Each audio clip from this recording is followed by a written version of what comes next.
memenuhi quorum. Ya, silakan Bu. Oke, ya, selamat malam Pak Dadang Budiaji Malam. dan teman-teman di sini. Ya, senang sekali kita berjumpa kembali di sesi kedua dosen praktisi mengajar dengan topik utama di manajemen talenta. Dan pada sesi yang kedua ini kita akan melanjutkan dulu sesi pertama yang tersisa sedikit sekali, dan kita akan lanjut fokus pada bagaimana sih merekrut dan menyeleksi talent di sebuah perusahaan. Dan karena ini sesi dosen praktisi, tentunya praktisilah yang berbicara ya, dosen kelasnya libur dulu nih ya.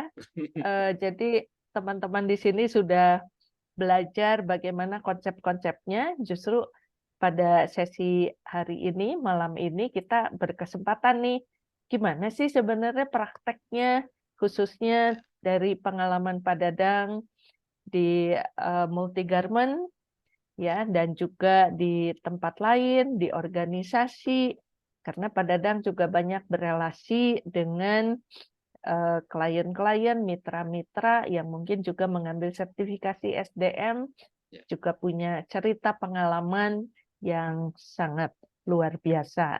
Ya, Ya. waktu dan layar saya persilahkan kepada Pak Dadang Budiaji untuk memulai. Baik, terima kasih Bu Bano atas kembali ya, dosen kelasnya jadi host. Benar sekali. Melanjutkan yang minggu lalu ya, bukan minggu lalu, mungkin 2 minggu yang lalu.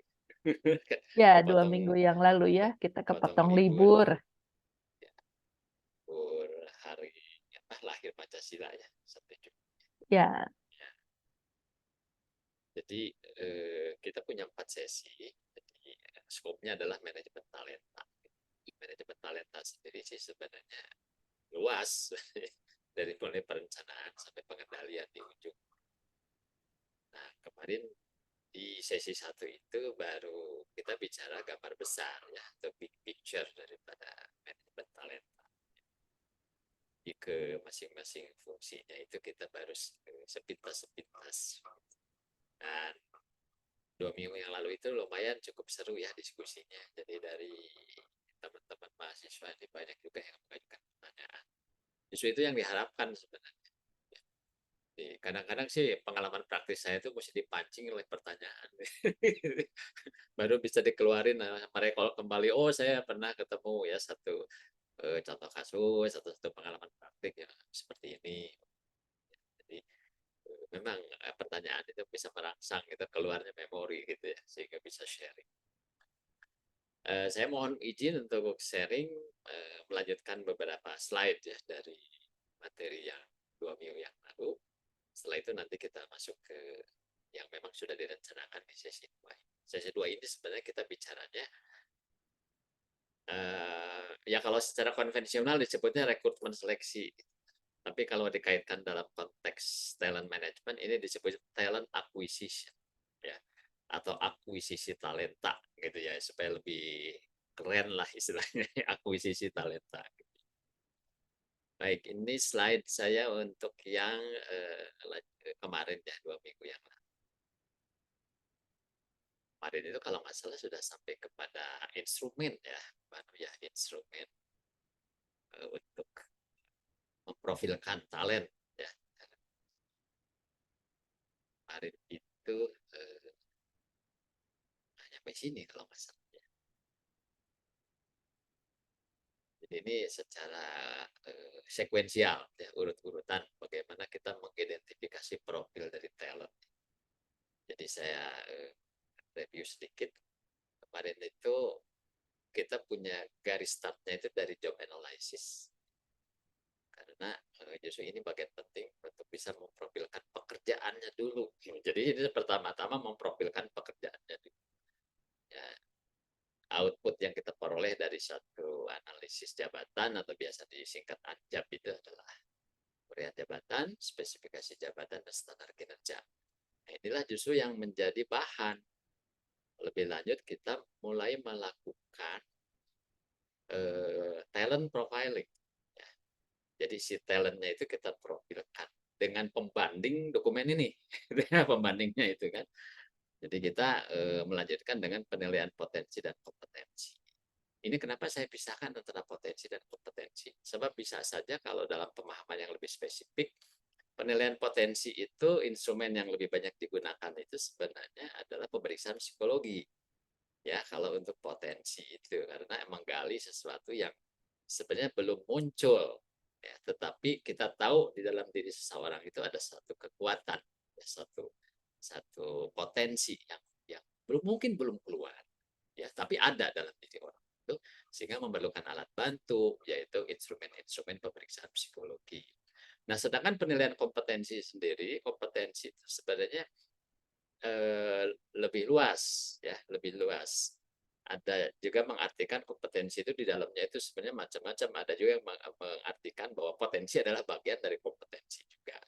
Ya, itu sih ada banyak perspektif. Tapi intinya apa? Kita ingin memprofilkan secara utuh. Intinya sih begitu, ya. Ingin memprofilkan secara utuh seseorang itu kemampuan terpendamnya seperti apa, itu yang disebut potensi, dan kemampuan yang relatif lebih terekspos, itu di dalam kompetensi. Terutama kan yang lebih terekspos itu kan adalah perilaku yang sudah terjadi. Ya.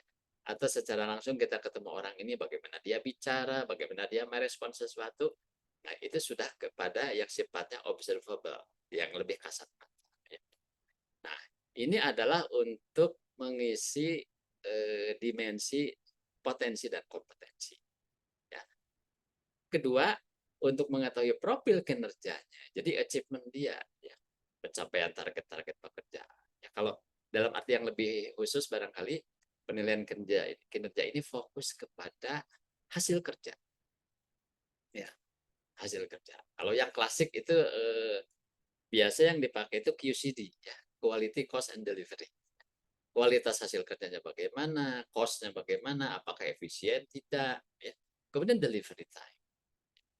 Kalau di pabrik biasanya ditambahkan lagi dengan 2 huruf, ya, namanya SM, safety and moral. Safety, apakah sering terjadi kecelakaan atau tidak. Kemudian moral itu nanti bisa kelihatan dari beberapa indikator, ya, misalnya tingkat kedisiplinan, ya, kemudian tingkat kepatuhan pada aturan. Itu bisa merupakan perwakilan dari aspek moral. Ya. Jadi kita melakukan ini sih sebenarnya, penilaian potensi dan penilaian kinerja. Kemudian masuk ke sini. Nah, kita baru kemudian bisa menentukan tingkatnya, tingkat potensi dan kompetensinya. Kalau menggunakan yang kemarin itu misalnya dari skala 0 sampai 125, ya, dengan 4 kuadran itu, 4 kotak itu, ya. Tapi nanti kita kembangin jadi 9 kotak sih. Ya, supaya lebih rinci gitu, ya. Dia itu lebih cenderung ke kelas terus sebelah kanan, sebelah kiri atau mediocre gitu di tengah-tengah. Nah, jadi setelah itu kita bisa menentukan dia posisi ada di mana, dan dengan menggunakan bantuan satu model yang cukup populer yaitu model 9 kotak, itu kita bisa menempatkan posisi itu. Apakah betul orang ini tergolong talent atau tidak? Ya, di awal kan kita udah diskusi bahwa talent itu kan adalah SDM atau karyawan yang potensi tinggi, kinerja tinggi kan begitu. Jadi kalau tidak memenuhi kriteria potensi tinggi dan kinerja tinggi, maka dia belum bisa disebut sebagai talent yang sesungguhnya. Ya, masih memerlukan waktu bagaimana supaya menggiring dia masuk ke dalam kaliber atau spesifikasi sebagai talent. Nah, metode dan tools, ya, kemarin kita bicara juga ini alat-alatnya apa, yang populer, yang untuk potensi adalah pemeriksaan psikologi. Ini ada beberapa contoh, ya, contoh. Ini yang sering dipakai, ya, yang anak-anak psikologi itu sering pakai itu ini. Tapi ada juga yang sebenarnya lebih populer. Artinya yang bukan psikolog seperti saya juga boleh pakai, gitu. Asal ikut training lebih dulu. Ada sertifikasinya juga gitu, ya. Saya ambil contoh ini mungkinnya SDS Riasek John Holland ini lebih populer. Ini kalau oleh yang saya tahu bahwa alat-alat pemeriksaan psikologi ini ada 3 kategori. Ada tipe A, tipe B, tipe C. Ya. Kalau tipe A itu relatif lebih populer. Ya. Jadi orang-orang non psikologi sepanjang dia memang mengikuti pelatihannya masih bisa menggunakan. Tapi kalau tipe B itu memang harus psikolog profesi, dan sekarang kan itu udah apa ya, grade-nya S2 itu. Ya. Degree-nya S2 gitu. Kalau bukan lulusan profesi psikolog itu belum dibolehkan, belum diizinkan. Dan masih harus apply lagi tuh ke asosiasinya, itu boleh izin nggak? Kan beli alat-alat tesnya juga nggak bisa sembarangan. Makanya sebenarnya kalau ada nih beberapa alat tes psikologi yang sebenarnya kategori B tapi kemudian beredar di pasaran, itu menurut saya, waduh, itu bahaya itu. Bisa membuat alat tesnya jadi tingkat validitasnya diragukan gitu karena bocor. Jadi ya sebenarnya ada beberapa perusahaan yang cukup concern tuh mereka mengembangkan sendiri. Ya, ya memang itu investasi yang lumayan karena harus melalui satu riset. Nggak sembarangan ya bikin alat tes. Kalau yang tipe C itu kayaknya untuk barangkali untuk ada apa gejalanya, gejala apa klinis gitu ya, mungkin agak sakit gitu. Orang yang punya ada sedikit keluhan masalah psikologis yang mungkin harus psikiater lah yang menggunakan. Itu alat-alat yang klinis kayak gitu di Indonesia jarang dipakai.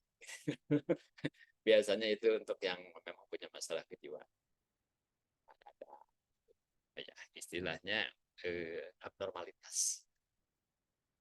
Nah, ini sebenarnya cukup populernya seperti SDS, terus tadi ini ada Wisner McClellan, itu cukup.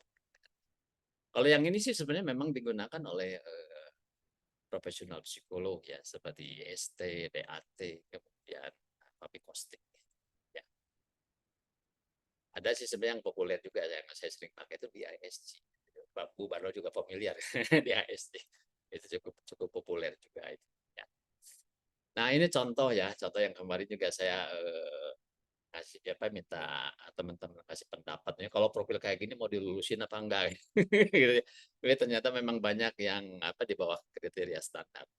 Jadi tim di HRD itu terutama psikolog memang punya satu kisi-kisi seperti itu. Ya, jadi setiap job-job itu kan diprofilkan minimumnya itu apa. Ya. Ini yang di arsir itu adalah yang minimal harus dipenuhi.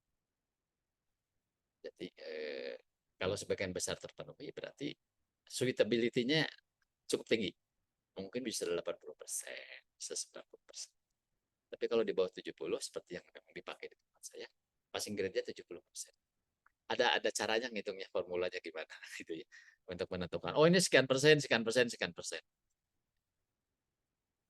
Nah, asesmen kompetensi itu merupakan suatu kebutuhan ya. Jadi ya banyak alat sih sebenarnya ya, dari mulai yang sederhana sampai yang canggih. Jadi asesmen kompetensi ini kebutuhan ya, dalam menerapkan talent management. Jadi ibarat apa ya? Montir kalau nggak punya kunci-kunci nggak bisa benerin mobil. Gitu. Itu alat ya, alat bantu. Di samping untuk mengidentifikasi talent, hasil asesmen juga dibutuhkan untuk memetakan dan merumuskan program pengembangan yang sejalan dengan strategi bisnis. Jadi bukannya sekedar menyatakan orang ini lulus tidak lulus ya, atau memenuhi syarat atau tidak untuk suatu pekerjaan, tetapi kita menemukan satu profil gap kompetensinya. Gap kompetensi inilah yang akan menjadi PR ya, baik untuk perusahaan, untuk atasan maupun untuk yang bersangkutan. Sehingga kita bisa melakukan program-program pengembangan ya supaya gapnya itu ketutup gitu ya. Jangan dibiarkan terus gitu, nggak diperbaiki gitu.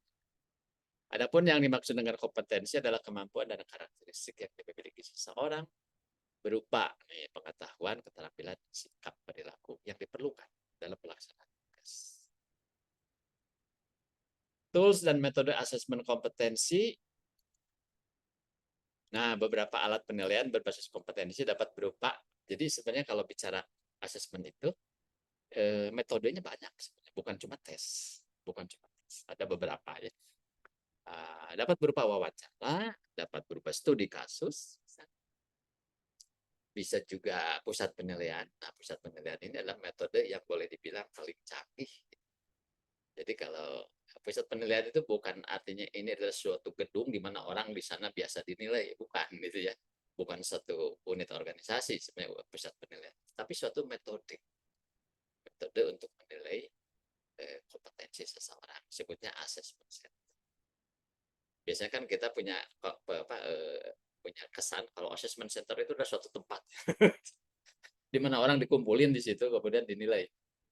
Ya bisa ya, bisa enggak gitu. Tapi yang dimaksud assessment center itu adalah lebih kepada metode yang dipakai. Ciri khas dari assessment center itu adalah dia harus menggunakan metode simulasi. Kemudian penilaiannya harus lebih dari satu. Dan menggunakan berbagai macam alat tes. Dari mulai ini ya, wawancara dipakai, tes juga dipakai, studi kasus dipakai, kuesioner, tes, penilaian portofolio, ya. Tapi kalau portofolio lebih kepada ini uji kompetensi sertifikasi biasanya ya portofolio. Cuman ada satu yang belum ditulis di sini, itu ada yang cukup populer, itu yang disebut diskusi kelompok. Diskusi kelompok.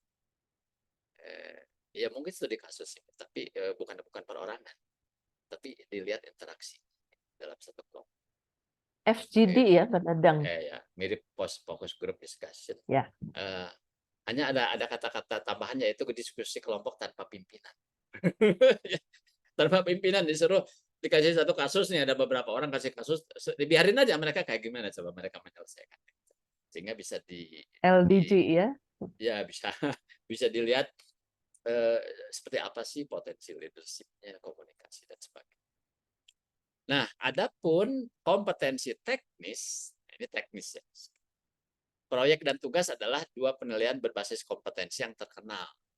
Jadi untuk yang sifatnya teknikal, itu proyek dan tugas itu lebih populer untuk penilaian berbasis kompetensi dengan skenario praktis seperti dikatakan. Ya karena memang bicara kompetensi ini ada yang sifatnya hard, ada yang sifatnya soft. Kalau hard itu ya seperti misalnya yang diajarkan di sekolah-sekolah vokasi misalnya, atau di beberapa mata kuliah yang sifatnya lebih terapan gitu. Itu hard skill. Atau mungkin yang diajarkan di perguruan tinggi kayaknya lebih banyak kepada kompetensi. Kompetensi softnya biasanya kan paling dibikinnya di ekstrakurikuler biasanya gitu ya. Bikin workshop gitu seperti leadership, komunikasi ya. Seperti achievement motivation training gitu. Sini contoh soft skill itu apa? Misalnya komunikasi, ya, sikap fleksibel ya. Kemudian leadership, teamwork, and time management. Sedangkan hard skill ini diambil contoh misalnya apa nih? Kelancaran berbahasa asing misalnya itu masuk ke kemudian degree atau sertifikat di bidang tertentu misalnya kalau kami di SDM adalah sertifikasi manajer SDM, kecepatan mengetik gitu misalnya yang atau sekarang tuh kayaknya udah nggak terlalu diperhatikan. Kalau dulu ada kursusnya ya Bu Bano ya 10 jari ya. Oh, kursus 10 jari sekarang mah 11 jari.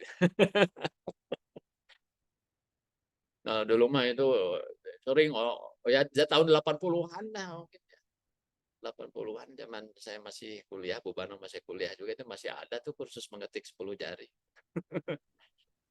Jadi pelajaran di sekolahan Ya, belajar mengetik. apalagi anak-anak SMEA ya, SMEA TU, kalau sekarang Iya, SMK gitu ya, tata benar-benar. usaha. Kemudian operation dari mesinnya, bagaimana mesin itu dijalankan. Kemudian programming komputer, bagaimana menggunakan program-program komputer. Jadi ya sebenarnya semua pekerjaan pasti ya menuntut hard skill-nya apa, soft skill-nya. Cuma mungkin metodenya beda ya. Kalau hard skill itu lebih kepada tes praktek aja sih. Dia suruh praktek aja. Gitu. Kalau soft skill, nah ini alat-alat ini yang dipakai. Nah ini contoh ya yang tadi saya bilang bahwa salah satu yang cukup populer untuk menilai kompetensi adalah DIS. DIS. DIS itu sebenarnya singkatannya dominance, influence, stable, dan apa sih? Ya, tipe apa ya? Compliance. Compliance, tipe compliance. Atau kalau Comply. dalam ada buku yang mungkin lebih populer menyebutnya ya ini tipe dominan, tipe gaul gitu, tipe tipe stabil, peacemaker, juga tipe melankolis. Jadi kalau ajaran dari Yunani kuno itu apa? Kolerik ya, kolerik, sanguin. Kemudian ini S itu apa ya? Pragmatis, pragmatis, dan C itu apa ya? Ya ada sebutan khusus ya. Tapi itu juga sih barangnya sama 4 ini. Nah ini kalau lihat siapa sih yang bikin ini seorang ahli ya bernama William Armstrong. Ini contoh, saya tampilkan contoh. Ini cukup populer sih sebenarnya. Tidak harus izin ini, tapi harus ikut trainingnya. Kalau nggak juga ya bisa salah juga sih menafsirkan. Sekalipun sebenarnya udah banyak software sekarang. Kita minta bantuan, misalnya vendornya untuk kami dulu pernah itu minta vendor untuk bantu pemetaan kompetensi dengan menggunakan instrumen. Yes. Ini cuman standarnya rata-rata 12 menit. Dan ini tidak seperti tes kecerdasan yang ada tekanan waktu. Ini agak longgar. Cuma rata-rata sih seorang yang mengikuti tes ini itu 12 menit. Nah, ini sering kami pakai.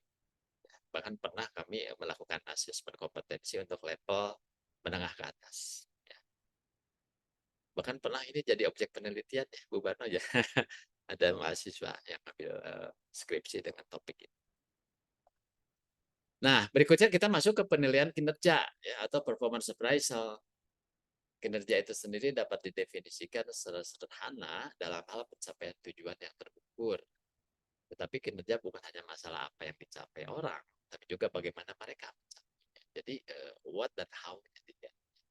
Hasil kinerja yang tinggi berasal dari perilaku yang tepat dan penggunaan pengetahuan, keterampilan, serta kompetensi yang diperlukan secara efektif. Penilaian kerja adalah proses untuk mengevaluasi dan mendokumentasikan seberapa baik seseorang karyawan melaksanakan pekerjaan. Apa sih yang dinilai dari performance appraisal? Nah, ini ada 3 nih kalau kita menggunakan pendekatan sistemnya. Ada input, proses, output. Dalam diri seseorang itu, atau dalam diri karyawan kita itu ada 3 aspek. Aspek input, aspek proses, aspek output. Kalau input itu sebenarnya ada di sini, yaitu potensi dan kompetensi. Kompetensi saya bikin gampang, singkatannya KSAP. Knowledge, skill, ability, and personality. Pengetahuan, keterampilan, kemampuan, dan kepribadian. Ini adalah input. Jadi pada saat kita meng-hire seseorang, dia datang membawa inputnya sendiri-sendiri. Profil inputnya sendiri-sendiri. Dan itu kita identifikasikan pada saat kita melakukan penilaian. Assessment. Kemudian proses. Nah, kalau proses itu pada saat dia sudah kerja, kita akan melihat bagaimana dia berproses. Indikatornya ada perilaku dia dan moral.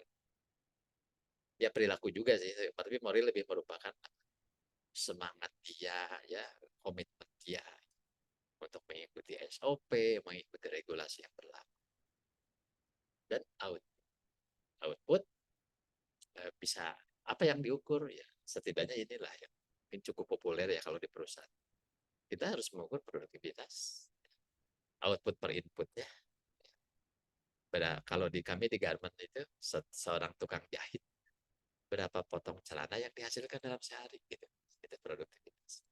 Ya, output misalnya 10 per 8 jam ya. 8 jam kerja. Kemudian kualitas ya, kalau kami di industri misalnya bicara kualitas itu salah satu indikatornya ada tingkat defect, ya, tingkat cacat produk. Nah, berapa persen sih cacat produk? Dan kami punya sasaran mutu, misalnya sasaran mutunya 0,1 itu misalnya maksimum ya. Kemudian biaya ya. Kalau di industri kan atau saya kira dimanapun samalah bidang operasional itu ada yang disebut standar biaya maksimum untuk produksi. Ya, ongkos produksinya kita bikin sepotong kemeja, sepotong celana atau sepasang sepatu itu ongkos yang dianggarkan tuh berapa? Kan jangan melebihi anggaran. Kalau enggak kan waduh jadi mahal. Berikutnya delivery time atau ada yang menyebutnya cycle time, prosesnya. Jadi kita misalnya mengerjakan satu order itu, katakanlah ordernya 1000 pieces celana, itu harus bisa delivery berapa hari, ya berapa hari kerja, sesuai yang dijanjikan kepada customer. Kemudian safety, ya kalau ini memang apa ya, warnanya warna pabrik gitu, safety itu kerasa betul ya. Kalau di tempat kami kan misalnya angka kecelakaan seperti yang ketusuk jarum, misalnya kena pres ya atau kena uap panas bisa. Kalau di tekstil itu zaman dulu masih menggunakan teknologi yang masih tahun 60-an. Operator tenun itu kadang bisa kena itu dah satu alat yang namanya teropong tenun itu bisa bocor kepala itu ya.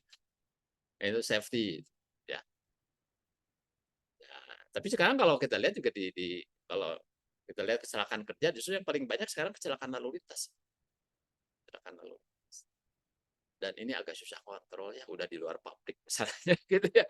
Orang di jalan kayak gimana bawa kendaraan, kadang-kadang ngebut, ya nggak memperhatikan keselamatan dirinya sendiri.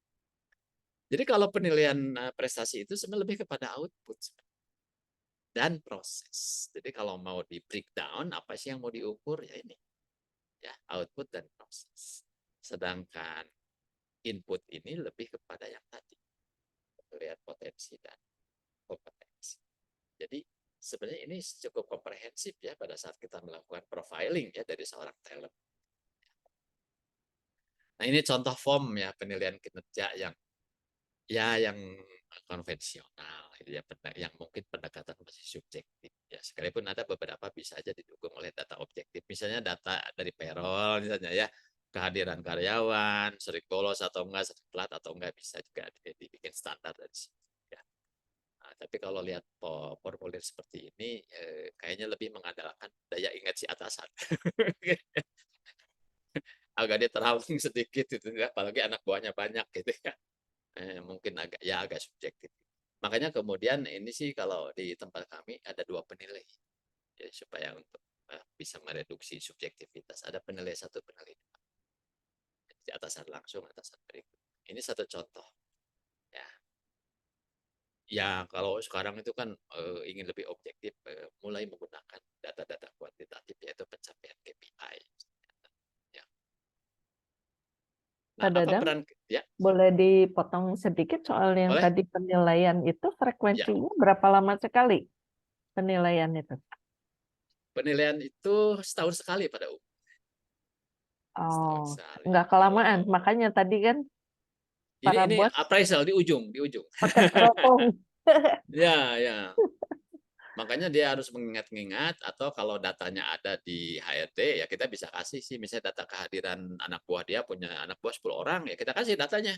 Nih kehadiran tim Anda, misalnya mengenai kehadiran, keterlambatan, ya jumlah Hmm, jam kerja yang memang dia hadir, ya, itu bisa mudah itu diolah itu dari kita punya program. para Tapi yang atasan lain nggak ya, punya catatan ya, catatan yang bulanan atau kejadian-kejadian khusus yang baik ya atau yang negatif gitu nggak dibiasain di sana. gimana gimana orangnya, Bu Bano. Oh, Iya, kecuali kalau kita standarkan, kecuali kalau kita oke. ya. Nah, Tapi itu anak dia pentingnya ya. kalau distandarkan dan disediakan toolsnya, ya syukur-syukur ada aplikasinya, Ah, itu dia itu benar. mudah. Itu ya kan yang disebut ini kalau secara teori yang disebut metode insiden kritis. Ya, Nah, metode insiden kritis. Jadi kejadian-kejadian yang luar biasa bagusnya dan luar biasa jeleknya dari seseorang itu ya. dicatat. Itu catat. Cuman Jadi tempat tempat ya, menyimpannya harus disediakan nah ya. Kalau nggak lupa. betul. Tapi kalau saya lihat saya pernah di Tekstil dulu di mana konsultannya orang-orang Jepang, tuh Bano ya. Ya. Mereka punya kebiasaan yang bagus, itu mereka punya punya buku kecil lah kayak notes gitu. Jadi kalau dia Hmm, keliling pabrik, hal-hal yang menarik perhatian, baik itu sangat bagus atau sangat jelek, itu yang disebut insiden kritis itu biasa. ya. Sehingga menjadi Rajin bahan. nyatet. Gitu. Betul, harus Luar dibiasakan. biasa. Ya. Oke, Ya, itu salah silakan satu yang lanjut. bisa. Ini yang setahun sekali itu biasanya kaitannya dengan kenaikan upah, masalahnya Bu Bano. Kan tiap tahun naik tuh upah minimum tuh. Jadi pimpinan juga nggak mau sembarangan, katanya pakai dasarnya penilaian, ya udah penilai. Sekalipun di sini juga kita pengen ya setiap atasan juga memberi rekomendasi, bukannya sekedar naik gajinya berapa gitu ya. Tapi catatannya apa buat dia itu ya, apa harus ikut training, coaching, harus konseling ya atau apa gitu. Sini kesimpulan dan sarannya di sini nih harus diisi oleh penilainya. Nah, berikutnya mungkin yang lebih modern untuk KPI, ya, Key Performance Indicator atau indikator kinerja utama. KPI adalah singkatan dari indikator kinerja utama atau Key Performance Indicator, yaitu ukuran kinerja yang dapat diukur dari waktu ke waktu untuk tujuan tertentu. KPI ini memberikan target untuk diambil oleh tim, pencapaian untuk mengukur kemajuan dan wawasan yang membantu orang seluruh organisasi buat keputusan yang lebih baik. Jadi kalau lihat di sini hierarkinya KPI itu ada di sini. diturunkannya harus dari visi dan misi perusahaan, kemudian strateginya dan sasaran. Sasaran perusahaan itu misalnya gini, omset naik berapa gitu finansial. Kemudian hal-hal lain, misalnya tingkat defect ya yang dibolehkan berapa. Itu kalau dalam sistem ISO ya, itu dia disebut sasaran mutu gitu ada di sini. Dalam objektif sasaran. Jadi kalau kami misalnya pabrik garment itu kami punya sasaran mutu, misalnya delivery time 30 hari misalnya. Kemudian defect maksimum misalnya 1%. Ya. Kemudian budget tidak boleh melampaui dari yang sudah dianggarkan dari sisi biaya. Untuk pertumbuhan penjualan misalnya berapa persen. Nah itu kemudian diturunkan. Ya. Hanya sebelum ke KPI biasanya ditentukan juga critical success factornya. Faktor-faktor kritikal yang akan menentukan kesuksesan. Baru kemudian kepada tindakan-tindakan. Jadi kalau secara hierarki dalam artian ini koneksitasnya ya antara KPI sebuah departemen atau seorang karyawan itu dengan kebijakan perusahaannya, visi misinya itu hubungannya kurang lebih seperti ini. Memang harus diturunkan. Ini trickle down ini ya dari atas ke bawah, top down. Nah ini contoh ya KPI dengan menggunakan skema balance scorecard. Balance scorecard artinya 4 perspektif kita pakai sebagai satu klasifikasi. Jadi di sini key result areanya ada aspek finansial, customer, dan proses internal, dan growth. Ini pasti kalau baca ini pakai PSC ya, pakai balance scorecard. Nah, key performance indikatornya kita breakdown menjadi yang 6 tadi. Produktivitas, kualitas, biaya, delivery, safety, and moral. PQCDSM kalau disingkat. PQCDSM. Di sini ada masing-masing, kecuali proses internal 2 ya, learning and growth 2. Yang lainnya ini, key performance indicator. Jadi aspek finansialnya saya ambil contohnya. Misalnya untuk staff purchasing, ini bagian pembelian nih contohnya. Finansialnya ya, mendapatkan barang dan jasa di bawah harga dasar atau maksimal sesuai dengan harga dasar. Jadi ada standarnya. Nggak boleh beli melebihi harga ini. Gitu, ya. Nah, bobotnya 25% nih kasih. 25%. Jadi angka 100 ini dibagi-bagi. Gitu, ya, di dalam beberapa KPI. Target 100%. Ya. Nanti, nah ada review apakah setiap bulan atau setiap 3 bulan. Itu sebenarnya ada satu formulir satu lagi yang namanya formulir review. Kalau ini adalah kalau sudah di ending di ujung. Ini realisasi akhir tahun, skornya berapa, dan skor akhir. Jadi ada satu lagi alat bantu untuk mengukur progresnya, katakanlah tiap 3 bulan. Kemudian aspek customer, misalnya tercapainya kualitas barang jasa sesuai permintaan user. Misalnya bagian produksi minta dibeliin kain, dibeliin kancing, kayak gitu ya. Nah itu kan user, kita pesan ke bagian pembelian kan. Jadi tercapainya kualitas barang jasa sesuai permintaan user dan tercapainya kepuasan usernya sesuai dengan standar yang kita. Revisi tingkat kepuasan user 4 dari 5 ya. Jadi ini catatan aja sih, semula 5 mungkin terlalu susah gitu ya. Diturunin jadi 4. gitu. Ini bobotnya 20 ya, targetnya 100%. Nah, kemudian proses internal itu melakukan pekerjaan sesuai dengan form order atau surat perintah kerja. Jadi jangan sampai ada pelanggaran gitu. Dia belanja padahal nggak ada yang minta. Misalnya kayak gitu ya. Kemudian update report laporan pembelanjaan harian. Jadi ini tiap hari ini harus ada. Belanja apa aja hari ini itu harus ya sebelum pulang harus sudah ada laporan. Kemudian learning and growth ini aspek SDM. Ya, learning and growth. Yaitu si karyawan ini sendiri harus tingkat kehadiran kerjanya 100% di luar cuti tahunan. Nah, keterlambatan datang dan pulang lebih cepatnya 0. Bobotnya 10, target 100%. Kemudian mengikuti training minimal 6 hari dalam 1 tahun. Berarti durasinya 6 kali 8, 24 jam. Ya setidaknya 2 bulan sekali ada training lah sehari gitu. Ya. Ini contoh kalau kita menggunakan KPI, KPI-nya diturunkan dari ini PQCDSM, tapi kemudian kategorisasinya kita menggunakan konsep balance scorecard. Ada aspek finansial, aspek customer, aspek proses internal, dan learning and growth. Ini salah satu contoh formulir. Nah ini kalau HRD manager ini contohnya. Yang agak beda dengan yang tadi apa? Kalau ini pakai balance scorecard, ini menggunakan proses by function, jadi dipecahnya. Ini manajemen kinerja, pengadaan SDM dan pemeliharaan karyawan, kemudian training, ya. Tapi sebenarnya bisa juga mau digabungkan dengan BSC juga pasti bisa sih sebenarnya. Ini internal proses, ini internal proses, ini customer perspektif, ini finansial, ini payroll ya, finansial. Kemudian learning and growth dan moral kerja. Ini agak banyak. Ada berapa? 1, 2, 3, 4, 7 ya, 7 KPI sih. Dibagi-bagi, persentase tertinggi ini adalah nih financial perspektif ya, bobotnya 25 dengan target 95%. Yaitu mengelola biaya karyawan secara efisien, efektif, meliputi semua komponen biaya penggajian yang terhitung sesuai ketentuan atau SOP dan pembayaran gaji pending sesuai jadwal maksimal 3 bulan. Ini contohnya. Moral kerja ini ya, kedisiplinan. Oke, ada yang mau nanya? Mbak Zalika, silakan. Selamat malam Pak, saya Zalika, izin bertanya. Ya. Dari KPI ini kan mungkin rada misalnya spesifik gitu ya Pak. Nah biasanya tuh HR buat target KPI, apalagi khususnya yang finance ya, itu tuh sesuai kebutuhan atau kayak dilebihin gitu dari yang dibutuhkan. Mungkin kayak agar secara tidak langsung menaikkan performance karyawan gitu nggak Pak? Atau gimana? Makasih Pak. Ya, pertanyaan bagus ini ya. Apakah kita mau mainkan nih targetnya atau enggak gitu ya. Nah, sebenarnya prinsip yang selalu digunakan dalam mengelola bisnis itu adalah prinsip pertumbuhan. Jadi kalau kita punya catatan performance masa lalu, ya 1-2 tahun yang lalu, itu selalu menjadi rujukan bahwa kita harus lebih baik. Gitu. Saya ambil contoh begini ya.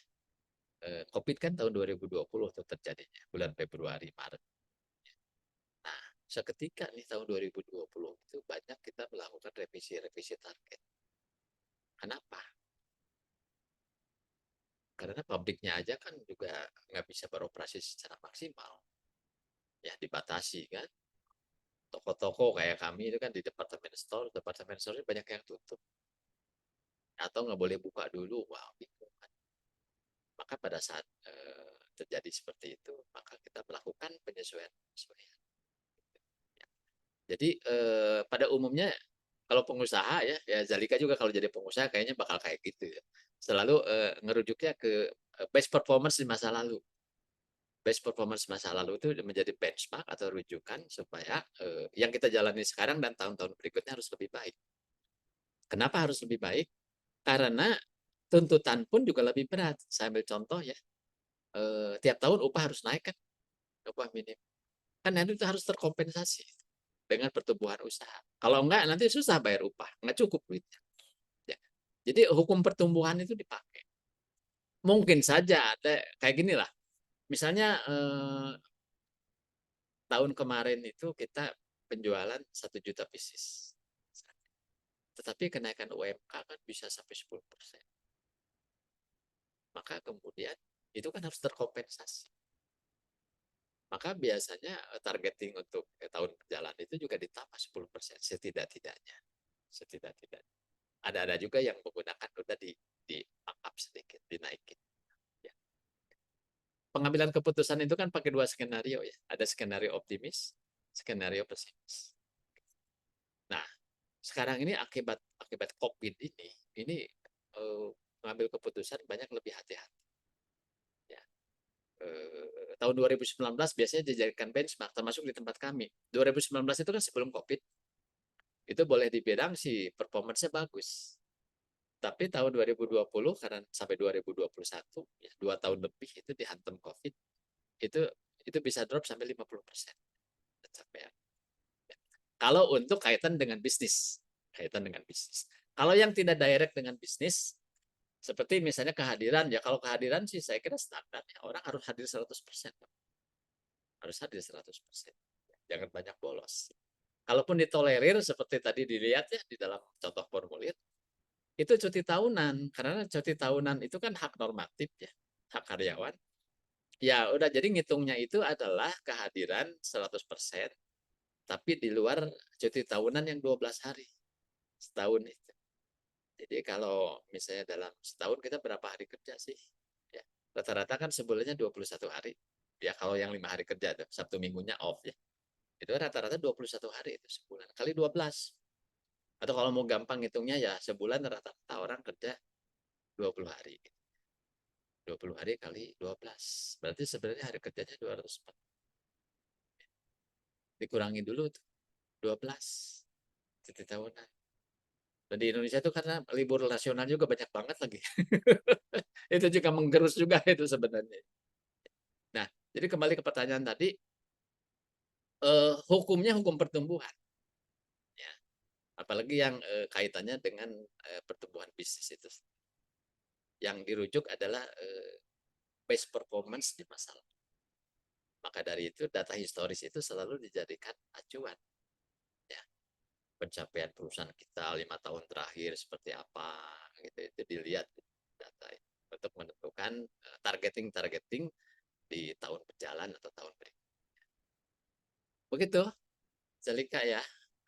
Baik, Silakan Pak. kalau mau Terima kasih. dilanjut. Ya, silakan teman-teman yang lain ada yang mau tanya.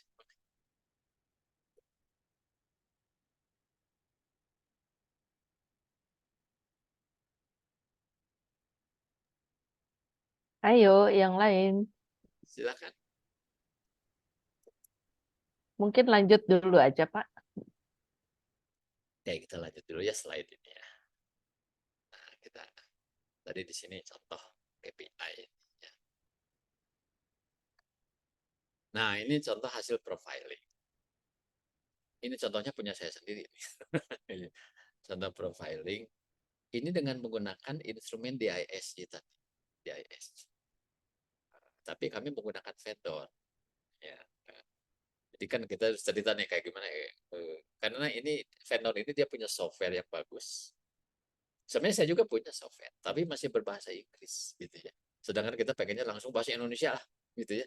Dan langsung diperbandingkan gitu dengan job yang dia pegang sekarang. Jadi yang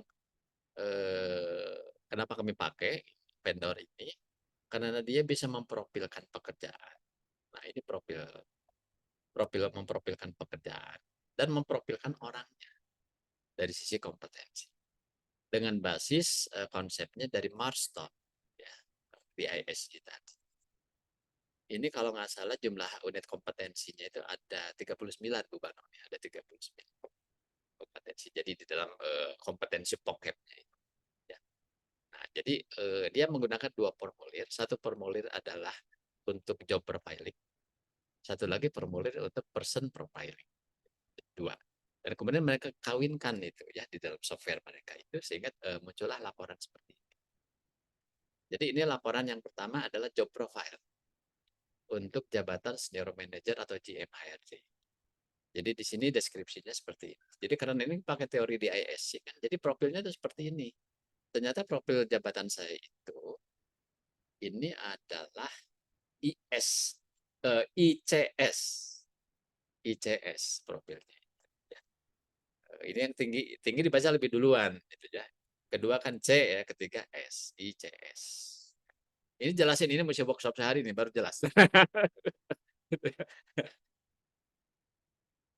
Bu Bano jago gak bisa jelasin. ICS. Ini perannya, ini summary-nya. Jadi ada 2 grafik yang kita pilih. Tapi deskripsinya seperti ini, bahwa pekerjaan yang saya pegang itu sesuai kuesioner yang saya isi ya. Bahwa pekerjaan ini menjalankan sistem operasi baku dan bekerja dengan orang lain. Jadi ada interaksi dengan orang. Pekerjaan ini merupakan sesuatu yang terprediksi dan relatif stabil, yang memungkinkan pemegang jabatan bekerja pada pola-pola yang baku. Parameter pekerjaan terdefinisi dengan jelas dan memerlukan perhatian yang besar pada aspek detail. Pemegang jabatan perlu memiliki keterampilan mendengar dan menganalisis fakta-fakta, dan kemudian memberikan motivasi dengan menawarkan saran-saran dengan cara yang baik. Tidak diperlukan dalam pekerjaan ini untuk memberi perintah atau tuntutan pada pihak lain, dan pekerjaan hanya terdapat sedikit tekanan. Wah, santai juga nih. Tidak terlalu banyak tekanan katanya. Perlu kesabaran dan hindari keputusan mendadak atau adanya batas waktu yang tidak realistis. Hanya sedikit atau bahkan tidak dibutuhkan sama sekali tindakan yang mendisiplinkan orang lain dan otoritas pemegang jabatan dinilai dari keahlian dan keterampilan khusus yang dimiliki. Jadi di sini ada ini contoh-contoh job title-nya. Ini salah satunya personel sih sebenarnya yang mewakili HR. Jadi ini profilnya. Profil pekerjaan saya menurut alat tes itu. Nah, kemudian saya mengisi satu lagi, yaitu untuk personal profile-nya, memprofilkan pribadi dari si pemegang jabatan. Nah, salah satunya yang muncul ini.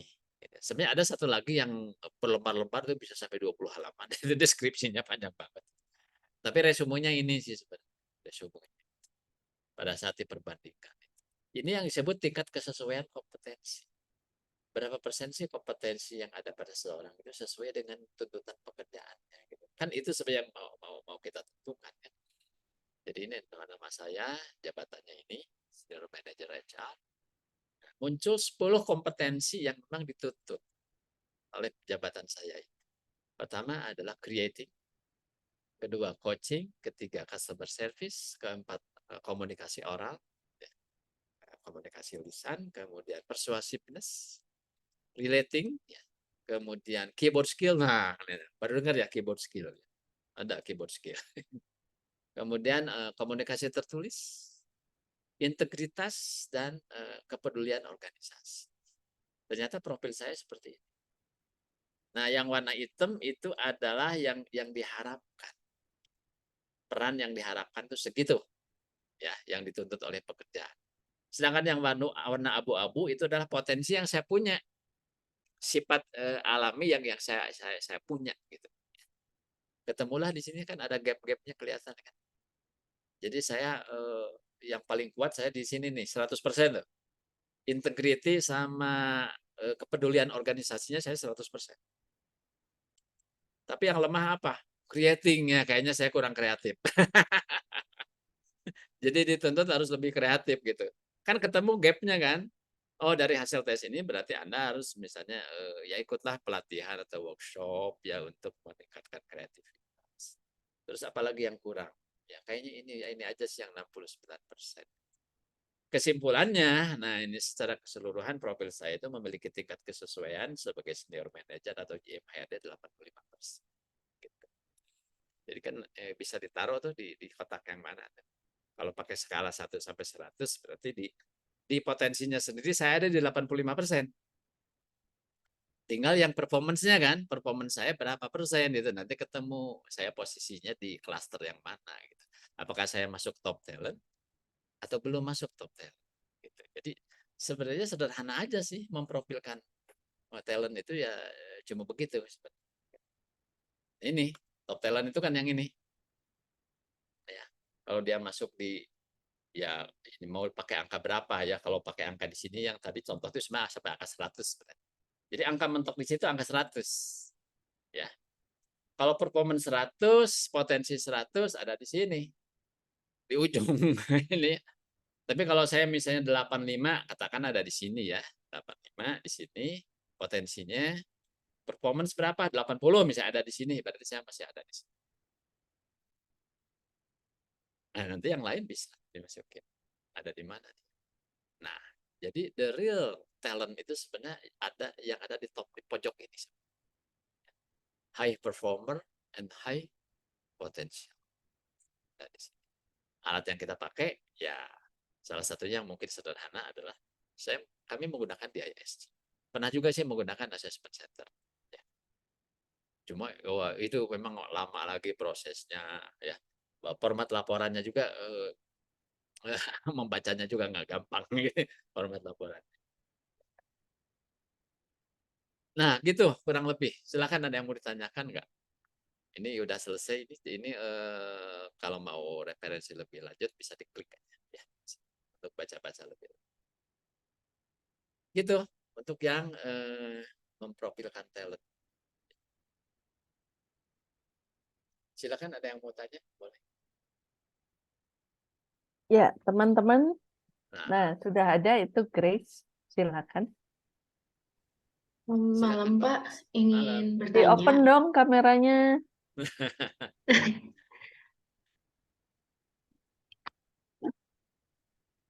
Ingin bertanya ketika sedang sedang memilih talent, apa tantangan atau bias umum yang harus diperhatikan, dan bagaimana agar dapat memastikan proses seleksi adil dan tanpa prasangka, sambil tetap mengevaluasi keterampilan dan kemampuan unik yang diperlukan. Terima kasih. Wah, ini pertanyaannya bagus. Berat ini pertanyaannya. Di dalam SOP atau dalam tata laksana pemeriksaan potensi ataupun dalam penilaian kinerja itu, yang penting ada SOP-nya. Ada SOP-nya dan SOP-nya diikuti. Itu yang pertama. Karena kalau udah ada aturan mainnya, instruksi kerjanya detail, terus orang-orang kita ya, baik tim asesor ya, psikolog kita ataupun para atasan itu mengikuti apa adanya SOP yang berlaku, mestinya kan tidak akan terjadi bias. Betul kan? Itu yang pertama. Ya. Yang kedua, tapi kan memastikan ini tuh nggak hanya sekedar modalnya SOP ada. Orang-orang itu kan harus dilatih juga untuk bagaimana menggulirkan proses performance management ataupun potensial assessment. Jadi perlu pelatihan sebenarnya, terutama pelatihan tentang bagaimana melakukan wawancara penilaian, kemudian memberikan feedback. Ini yang sering ya Bu Bano pengalaman banyak lah. Sering misalnya ya kita diminta oleh klien bikinin sistem, gitu. Gampang itu sistem. Tapi yang lebih susah itu memastikan sistem dipahami oleh seluruh manajer di perusahaan dan dilakukan dengan profesional. Gitu. Jadi aspek soft ini yang sering dilupakan, makanya juga kadang ya banyak kasus ya. Kenapa performance management di tempat saya nggak berjalan? Salah satunya yang sering lupa itu, yaitu mengenai know-how-nya tidak diinstal dengan baik pada setiap atasan. Jadi menurut saya aspek hard-nya SOP-nya harus ada dan harus menggunakan alat-alat yang valid. Jangan gegabah pakai alat. Pastikan alat yang kita pakai itu valid dan reliable. Kemudian si usernya sendiri mengerti cara menggunakan. Saya ambil contoh gini deh. Ya. Mbak Grace itu dikasih hadiah stetoskop sama tensimeter. Bisa nggak menentukan orang ini sakit apa?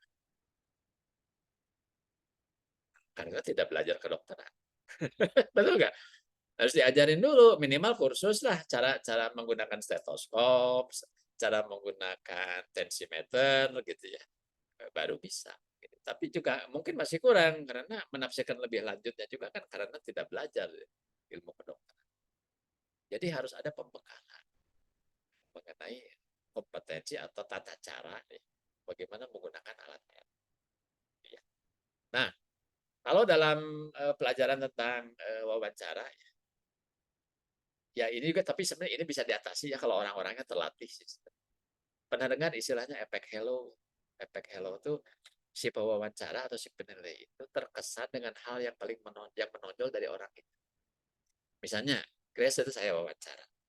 Grace itu orangnya charming, ya menari, ngomongnya enak, ya terus pokoknya enak lah diajak bicara.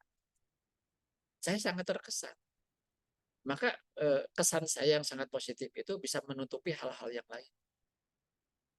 Itu yang disebut bias itu ya. Yang tadi kan yang tanyakan aspek bias kan. Bias itu kalau di dalam tata cara seleksi, ya, rekrutmen ataupun wawancara itu salah satu yang selalu disebut ya dalam berbagai textbook itu yang disebut halo effect. Halo effect itu ya karena orangnya mungkin tidak terlatih gitu sehingga gampang aja kemudian apa ya istilahnya dikadalin gitu ya, kalau kasarnya dikadalin sama kandidat gitu ya.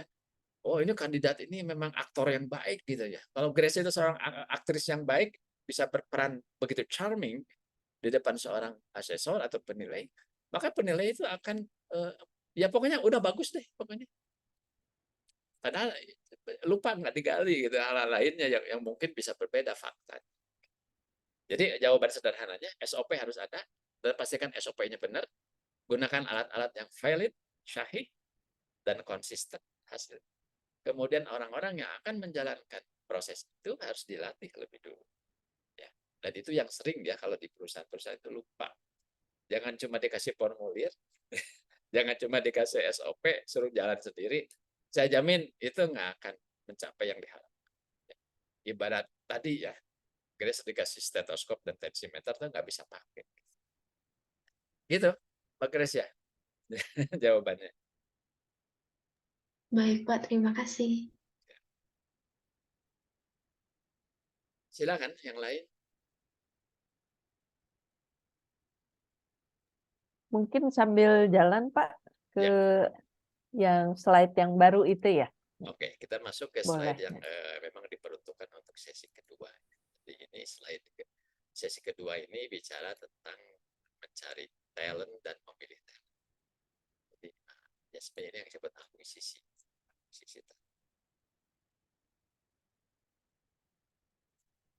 Nah, ini satu situasi yang sering dialami kalau orang lagi diwawancara. Kayak gini ya. Wawancaranya panel ini ya, kandidatnya satu, yang wawancaranya 3 orang. Gitu. Di tempat saya sering menggunakan metode wawancara panel itu untuk sebenarnya untuk mengurangi ya, jangan sampai orang bolak-balik harus datang gitu. Nah, itu dengan panel itu bisa simpel aja dan bisa langsung dirundingkan ya keputusan. Apa yang akan dipelajari di sesi 2 ini? Pada sesi ini kita akan mempelajari bagaimana mencari talent dan memilih talent. Akan dijelaskan pula cara merekrut dan menyeleksi talent. Meliputi metodenya, proses, siapa yang melakukan dan hasilnya, berapa talent yang diperoleh serta berapa tingkat kesesuaian atau suitability. Tadi itu contoh laporan suitability yang tadi saya perlihatkan. Nah, ini kalau dari sisi flow dan sasaran belajar, sebenarnya dari mulai sini kan menarik merekrut memilih. Nah, talent atau bakat untuk memenuhi kebutuhan organisasi. Ya, pertama menganalisis dan memahami persyaratan tenaga kerja organisasi dan tingkat stafnya kita butuh berapa. Ini yang disebut perencanaan tenaga kerja sebenarnya, ya kan? Di sini ada analisis jabatan, analisis beban kerja, dan analisis angkatan kerja. Ada 3 macam analisis itu di sini. Berikutnya baru masuk ke yang kuning ini adalah mengidentifikasi sumber talentnya, sumber bakatnya, yang terbaik dan paling efisien dengan menggunakan berbagai metode. Apakah datang ke kampus, apakah job fair, apakah kita posting di web perusahaan atau di TikTok barangkali. Ada banyak cara sekarang itu ya. Ini mulai dari branding perusahaan ya. Jadi memang yang disebut company branding juga penting. Hingga media sosial untuk merekrut atau menarik bakat tersebut ke organisasi. LinkedIn itu mungkin yang paling populer ya, media sosial LinkedIn. Khusus itu untuk orang cari kerja dan perusahaan yang cari pegawai. Kan di situ ya, ketemunya di LinkedIn itu. Dan ini ya teman-teman harus punya ya tuh LinkedIn itu. Nanti temenan sama saya juga aktif di LinkedIn. Nah, masuk ke yang kotak ini yang warna biru ini. Menggunakan metode berkualitas tinggi, valid dan hemat biaya. Nah, ini memang masalahnya kayak tadi disebutkan apa assessment center. Oh, itu tuh mahal masalahnya gitu ya. Per orangnya berapa lah gitu ya. Itu bisa 3-4 juta gitu yang seteng gitu, yang seteng ya 3-4. Kalau kayak pemeriksaan psikologi ya itu bisa lebih murah ya. Misalnya kalau untuk level staff masih ada yang harga 300-400 ribu per orang. Ya, tapi kalau bisa melakukan sendiri untuk pemeriksaan psikologi dan wawancara perilaku, ya itu kan lebih efisien. Ada kan beberapa perusahaan yang belum punya resources-nya, ya subkon keluar kan gitu ya. Ya, kasih order ke beberapa biro atau assessment center. Jadi di sini kita perlu ya satu instrumen yang berkualitas, yang valid, dan hemat untuk mengevaluasi setiap kandidat. Mengidentifikasi mereka yang paling memenuhi persyaratan tenaga kerja, persyaratan organisasi, dan memfasilitasi pencapaian tujuan strategis. Dan berikutnya ini yang warna hijau, mengevaluasi secara teratur untuk mengidentifikasi area yang dapat ditingkatkan. Misalnya, kenapa ya karyawan baru kita itu cuma tahan 3 bulan atau mungkin 2 bulan sudah keluar. Itu kan harus dievaluasi. Apa yang salah? Atau misalnya banyak keluhan ya dari user. Kok kenapa yang kita rekomendasikan kemudian tidak cocok? Memang sih ada hal-hal yang sifatnya apa ya faktor X ya. Tidak selamanya itu basisnya dokumen job description dan laporan pemeriksaan. Kadang-kadang chemistry itu yang agak susah. Chemistry. Ya, kita kasih kandidat yang bagus tapi nggak ada chemistry-nya dengan atasannya. Ya, kayaknya nggak lama. Ya, sebulan 2 bulan keluar lagi. Nah, hal-hal yang kayak gitu itu udah masuk ke seninya ya. Seni kalau udah di perusahaan tuh harus memahami juga yang namanya aspek chemistry. Kesesuaian secara pribadi antara seorang karyawan dengan atasan atau dengan lingkungan. Indikator kemampuan ini kalau kita bicara tentang kompetensi di dalam bidang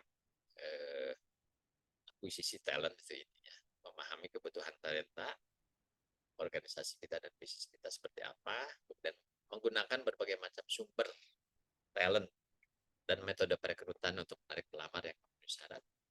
Kemudian menggunakan teknologi, misalnya media sosial, perangkat lunak, pelacakan pelamar. Oh ini ATS nih, applicant tracking system. Nah, pernah dengar nggak ini? Applicant tracking system itu satu aplikasi, ya, satu software yang ya kayak AI lah barangkali, kecerdasan buatan.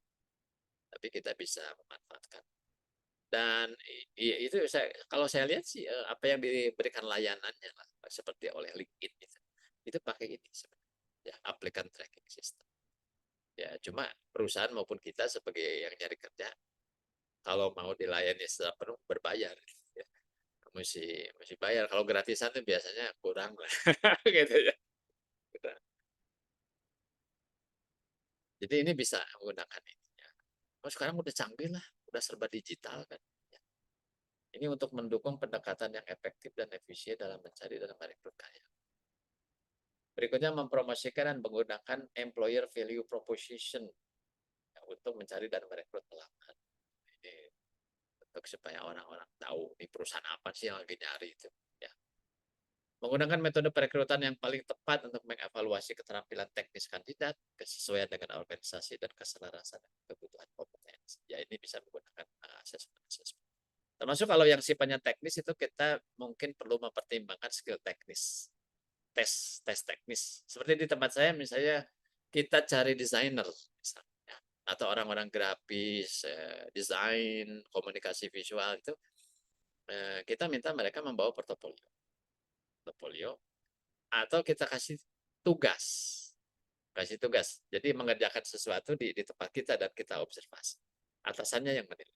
Ya, calon atasannya. Berikutnya adalah melakukan penyaringan prakerja yang sesuai.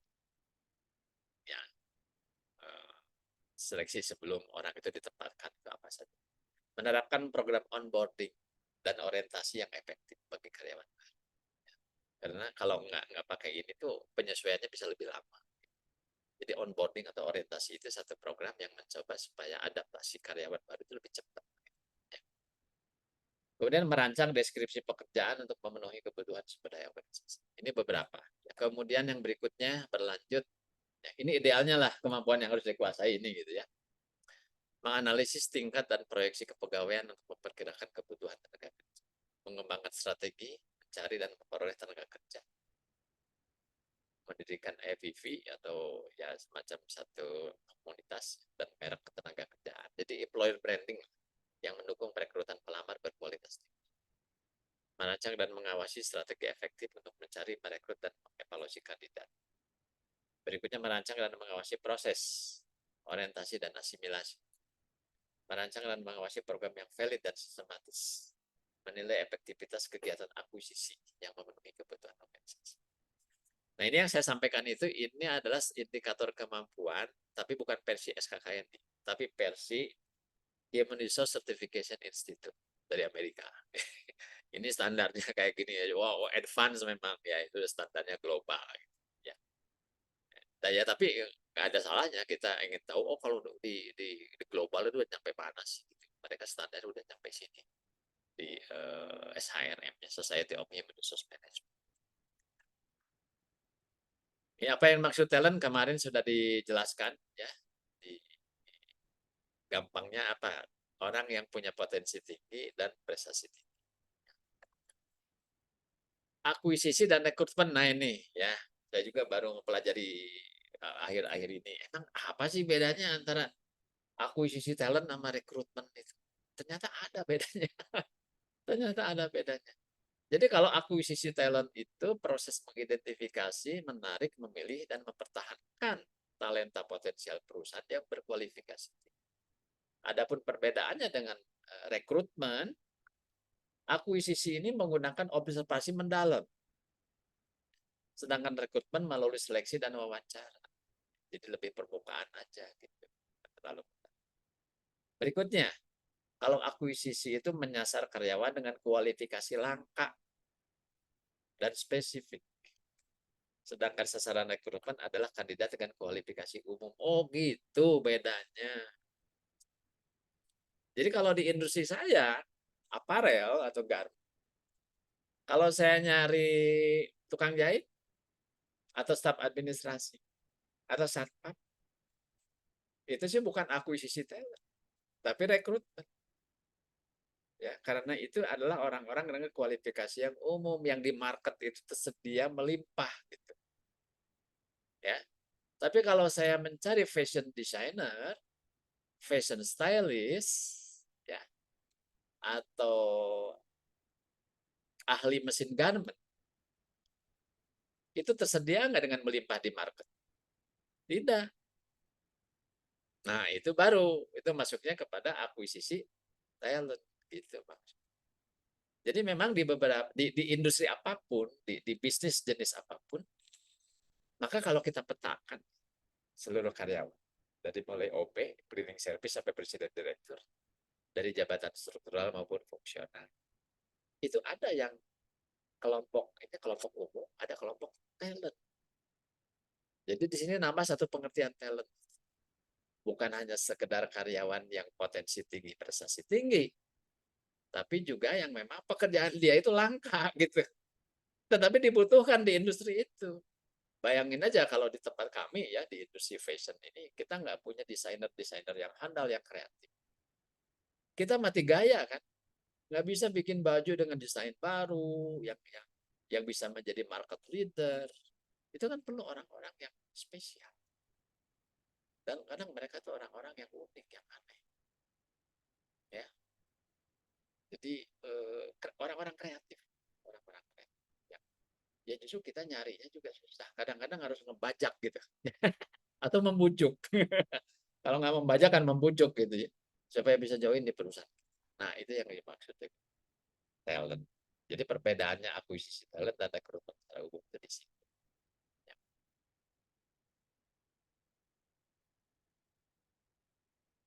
Nah, kalau dalam talent management ya sebenarnya talent akuisisi itu sebenarnya bagian dari talent management.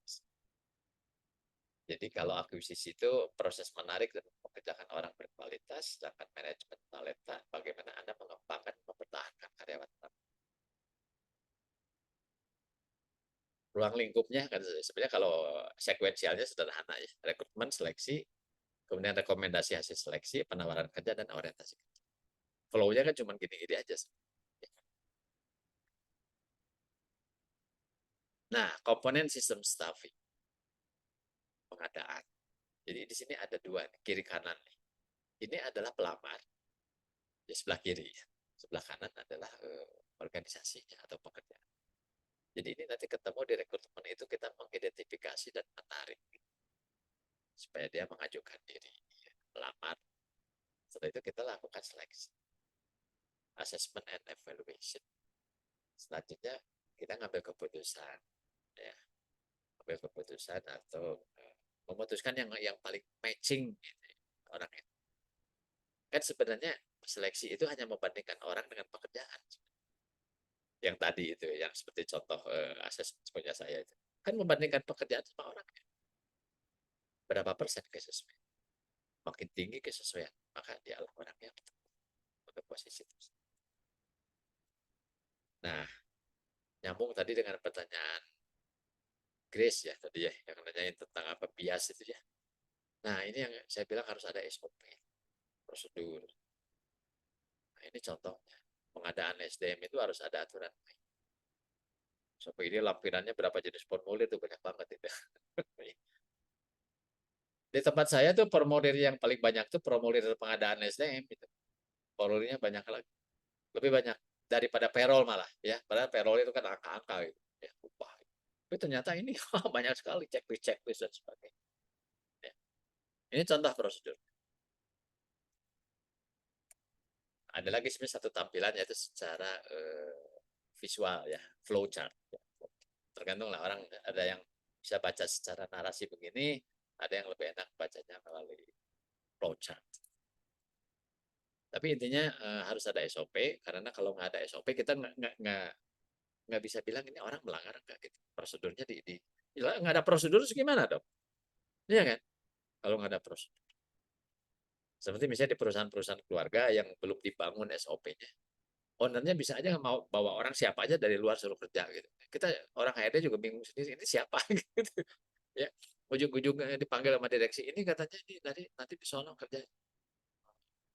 Antar ke tempat kerja, kita bingung sendiri. Ini orang dari mana? Gajinya berapa? Terus di struktur dia posisinya di mana kan? Nah, terjadilah kekacauan di situ ya. Maka supaya tidak ada kekacauan itu ya harus ada prosedur. Dan pimpinan harus patuh sama prosedur. Ya, jangan kadang ngerasa saya owner kok gimana saya aja kok. Nanti kacau nanti. Nah, berikutnya adalah bagian pertama yang melakukan proses merekrut. Merekrut itu sebenarnya adalah menarik orang. Ya, jadi sebelum seleksi itu merekrut dulu. Gimana orang supaya mengajukan diri. Nah, kalau ini saya gunakan ini nih, SKKN ini ya, dari kriteria unjuk kerja. Ya. Pertama nih, kalau untuk rekrutmen tuh semua kebutuhan pelaksanaan rekrutmen disiapkan sesuai SOP. Kembali SOP harus ada. Program rekrutmen ditawarkan ke sumber sourcing ya, pemenuhan kebutuhan sesuai SOP. SOP lagi yang disebut ya. Data aplikasi beserta data pendukung lainnya dari kandidat dikompilasi untuk dikaji sesuai SOP. Dan terakhir hasil kajian terhadap aplikasi kandidat atau lamaran dari kandidat digunakan untuk proses seleksi. Dan ini tidak selalu manual ya. Gitu. Kayaknya sekarang udah jarang sih paperwork, kita cuma bukain PDF paling-paling. Nah, misalnya di web kita mereka boleh mengupload biodata mereka, CV mereka, kita mengevaluasi dari sini. Atau ada satu mekanisme atau sistem yang sederhana ya, sehingga sistem itu bisa menyortir. AI lah kalau istilah kerennya sekarang. Nah, berikutnya ini satu catatan awal yang penting. Secara teori perekrutan sepertinya sederhana. Dan banyak manajer melakukan rutinitas yang sama. Mereka menulis job desk, memasang iklan di koran atau online, di Facebook misalnya, atau di WA gitu ya. Kemudian menunggu resume tiba. Dan kemudian mempekerjakan orang yang paling mereka sukai. Semuanya terdengar sangat sederhana. Tetapi biasanya ada lebih banyak proses daripada sekedar memilih yang terbaik dalam tanda petik. Ya. Bagaimana Anda akan tahu apakah seorang kandidat kemungkinan besar akan cocok dengan anggota tim lainnya atau dengan budaya organisasi Anda? Bagaimana jika seorang kandidat tidak secara akurat mendeskripsikan keahlian mereka, sehingga pada kenyataannya tidak mampu melakukan pekerjaan itu? Dan bagaimana Anda bisa memastikan bahwa orang-orang terbaik melamar suatu posisi? Bisa saja orang-orang yang berspekulasi. Ya kan? Kesalahan perekrutan membuang-buang waktu. Jadi kalau kita gegabah merekrut itu buang-buang waktu, membuang uang, dan membuang sumber daya organisasi. Dan mereka benar-benar dapat merusak tim yang sudah ada. Inilah sebabnya mengapa mempelajari cara merekrut secara efektif adalah langkah cerdas bagi para manajer. Memang merekrut adalah salah satu pekerjaan paling penting yang dilakukan seorang manajer. Dan itu salah satu cara utama di mana manajer yang baik membedakan diri mereka dari yang ya. Ini saya jadi ingat ada sebuah buku yang ditulis oleh seorang manajer mahal ya, manajer 1 miliar itu, Pak Tanri Abeng itu bikin buku Gubernur. Menuliskan pengalaman dia 50 tahun menjadi seorang CEO. Ya. Bukunya menarik gitu. Dan saya sangat terkesan dengan satu pernyataan bahwa keberhasilan utama seorang CEO itu yang utama ternyata memilih orang yang tepat. Jadi nggak bisa dianggap remeh ya, memilih orang yang termasuk juga nih teman-teman nih yang nanti kan akan berumah tangga. Jangan salah memilih pasangan. Kalau salah memilih pasangan bisa sengsara seumur hidup. Nggak bergurau. Gitu. Tapi itu seorang Tanri Apeng itu bicara bahwa bisnis itu yang utama ternyata adalah memilih orang yang tepat. Baik memilih karyawan maupun memilih partner bisnis. Betul kan? Ya, memilih orang. Jadi nggak boleh sembarangan. Ya, memilih itu nggak boleh gegabah. Gitu. Ya. Nah, mengapa perekrutan yang efektif itu penting? Nah, ini gambarnya orang kerja. Katanya kerja tapi tidur gitu. Gimana ini ceritanya? Ada banyak alasan mengapa perlu waktu dan upaya ekstra gitu untuk merekrut secara efektif. Ini sebagai contoh. Orang yang tepat dengan peran yang tepat akan lebih produktif. Mereka juga cenderung tidak akan meninggalkan organisasi. Pergantian staf yang tinggi adalah masalah serius sebagai manajer mereka serta tim dan organisasi. Jadi kalau terlalu banyak perputaran itu kan capek juga. Ya, melatih lagi, merekrut lagi, keluar lagi, rekrut lagi gitu kan. Keputusan perekrutan yang buruk dapat menyebabkan stres dan konflik dalam tim.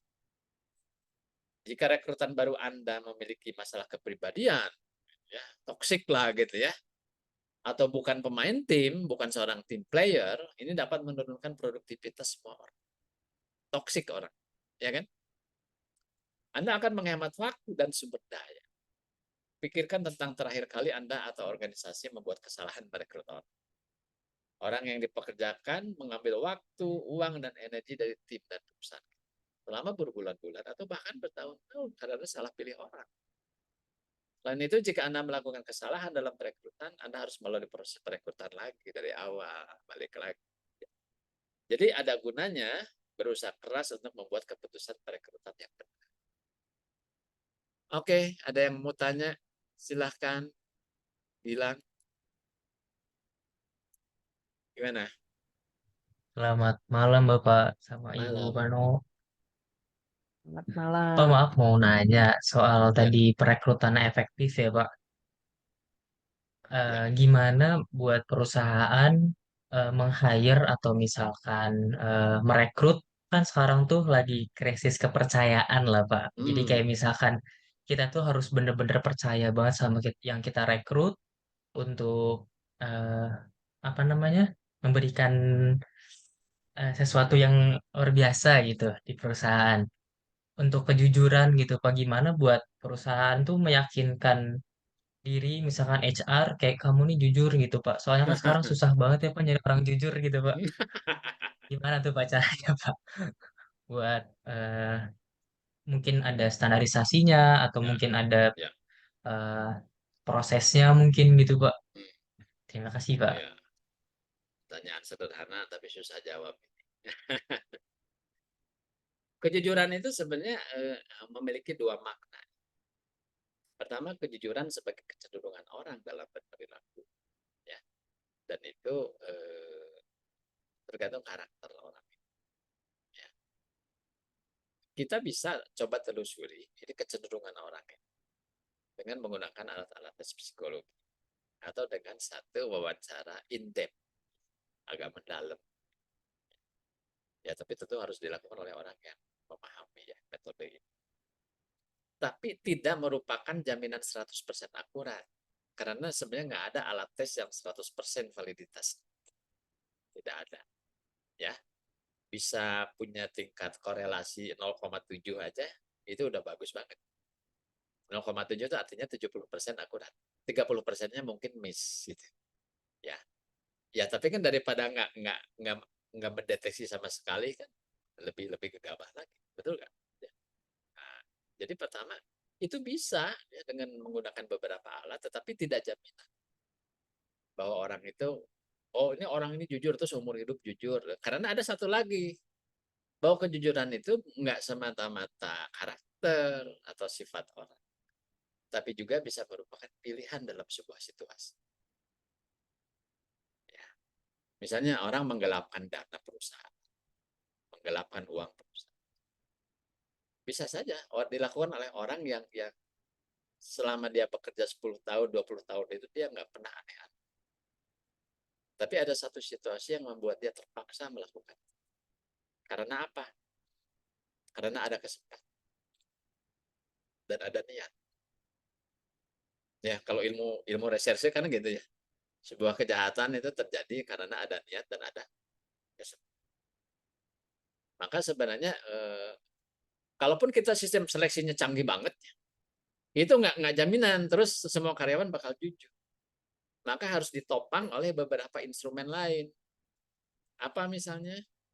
Ya, SOP dan pengawasan. Ya, pengawasan pelengkap. Mungkin harus banyak CCTV. Gitu ya.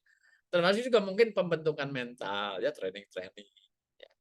Ya, jadi nggak bisa berdiri sendiri gitu. Jadi untuk memastikan nih karyawan itu semua itu berperilaku baik, tidak menggerogoti perusahaan, maka dari awal kita harus benar memilih orangnya yang benar, sistemnya benar, pembinaannya juga berjalan, kemudian pengawasan.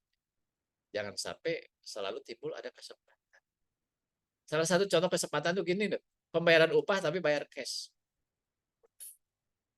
Iya kan? Dulu kan bayar cash, belum musim pakai transfer bank gitu. Oh, itu banyak sekali kasus yang namanya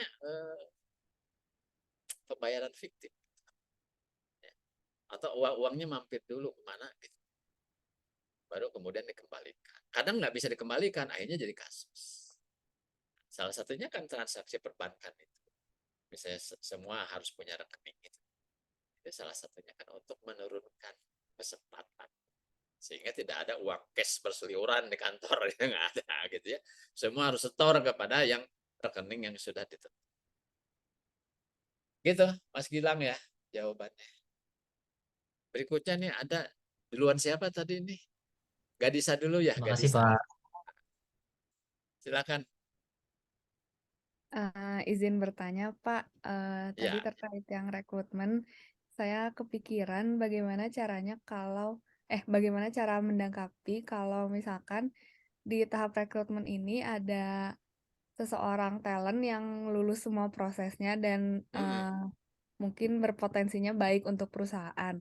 Namun ada satu orang lagi yang dia tuh masuk perusahaan ini lewat jalur dalam, misalkan anak direktur. Nah, bagaimana cara misalkan seorang HRD memecahkan masalah ini? Misalkan hanya harus satu orang yang dipilih gitu, Pak. Terima kasih sebelumnya. Nah, bagus nih pertanyaan. Kalau anak direktur kita mau bilang apa ya? Tapi gini, sepanjang itu bukan pemilik saham. Kalau seperti di tempat saya kan perusahaan keluarga tuh, ya, anak-anaknya udah pastilah jadi pewaris. Bilang apa? Kalau itu mah sudah hak prerogatif owner ya. Maksudnya udah declare, oh, saya kan mau pensiun nih, udah usia 70, 80, nanti yang meneruskan anak-anak. Ya, ya itu kan udah prerogatif beliau. Tapi kalau dia bukan pemegang saham, bukan pemilik perusahaan, katakanlah profesional, tapi mungkin masih ada yang kaitan keluarga, gitu, bawahnya siapa. Kalau di tempat saya, bos saya sangat paham bahwa dia harus ikutin prosedur. Jadi sebelum diputuskan itu ya diprofilkan dulu ini kayak gitu. Kalau oke, not bad, bisa kurang-kurang dikit, ya nggak apa-apalah gitu ya. Jadi masih tetap ada pertimbangan secara profesional.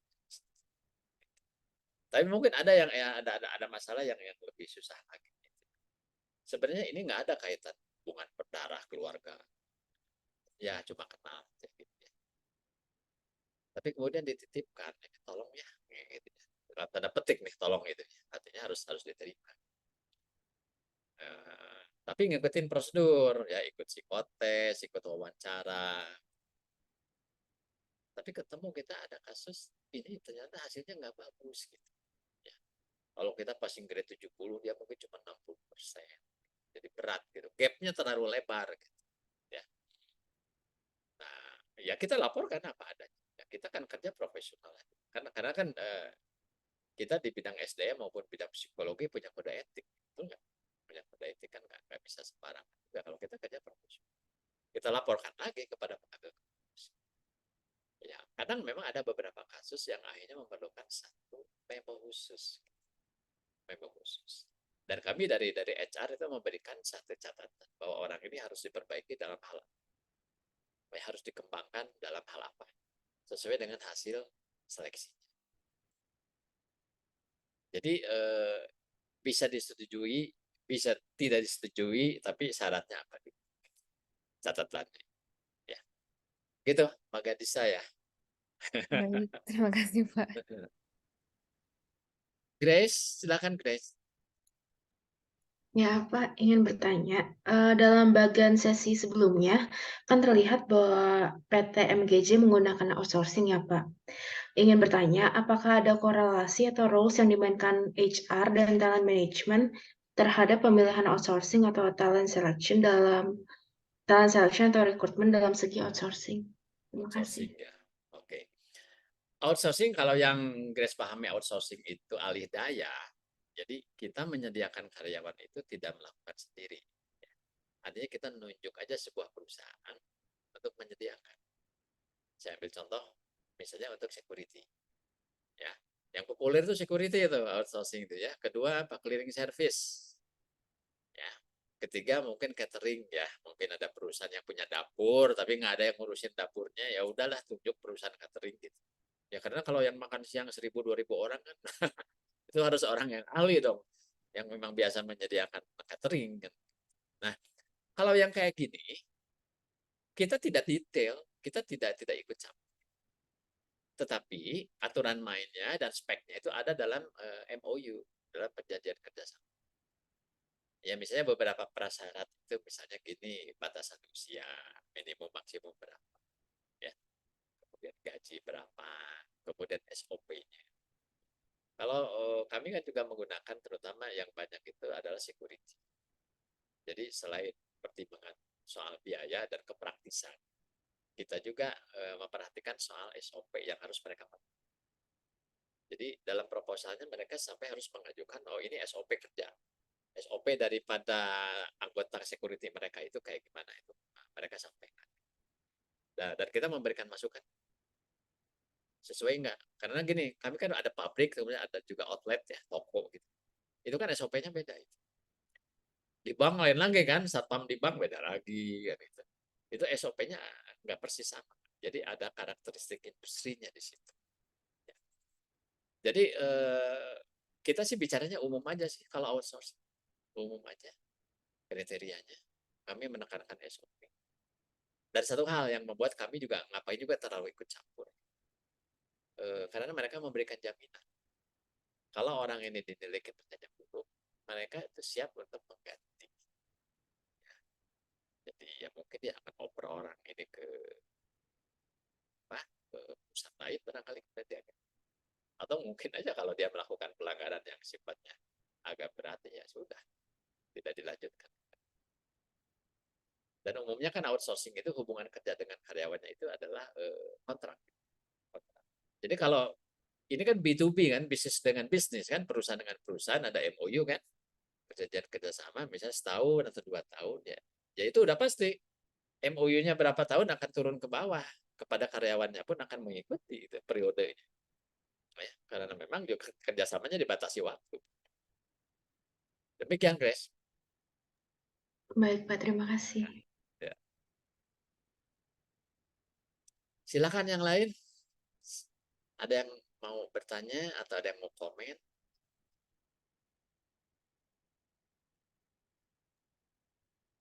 Belum ada lagi nih Belum ada. kayaknya. Boleh lanjut dulu. Oke. Oke, kita lanjut dulu ya materi.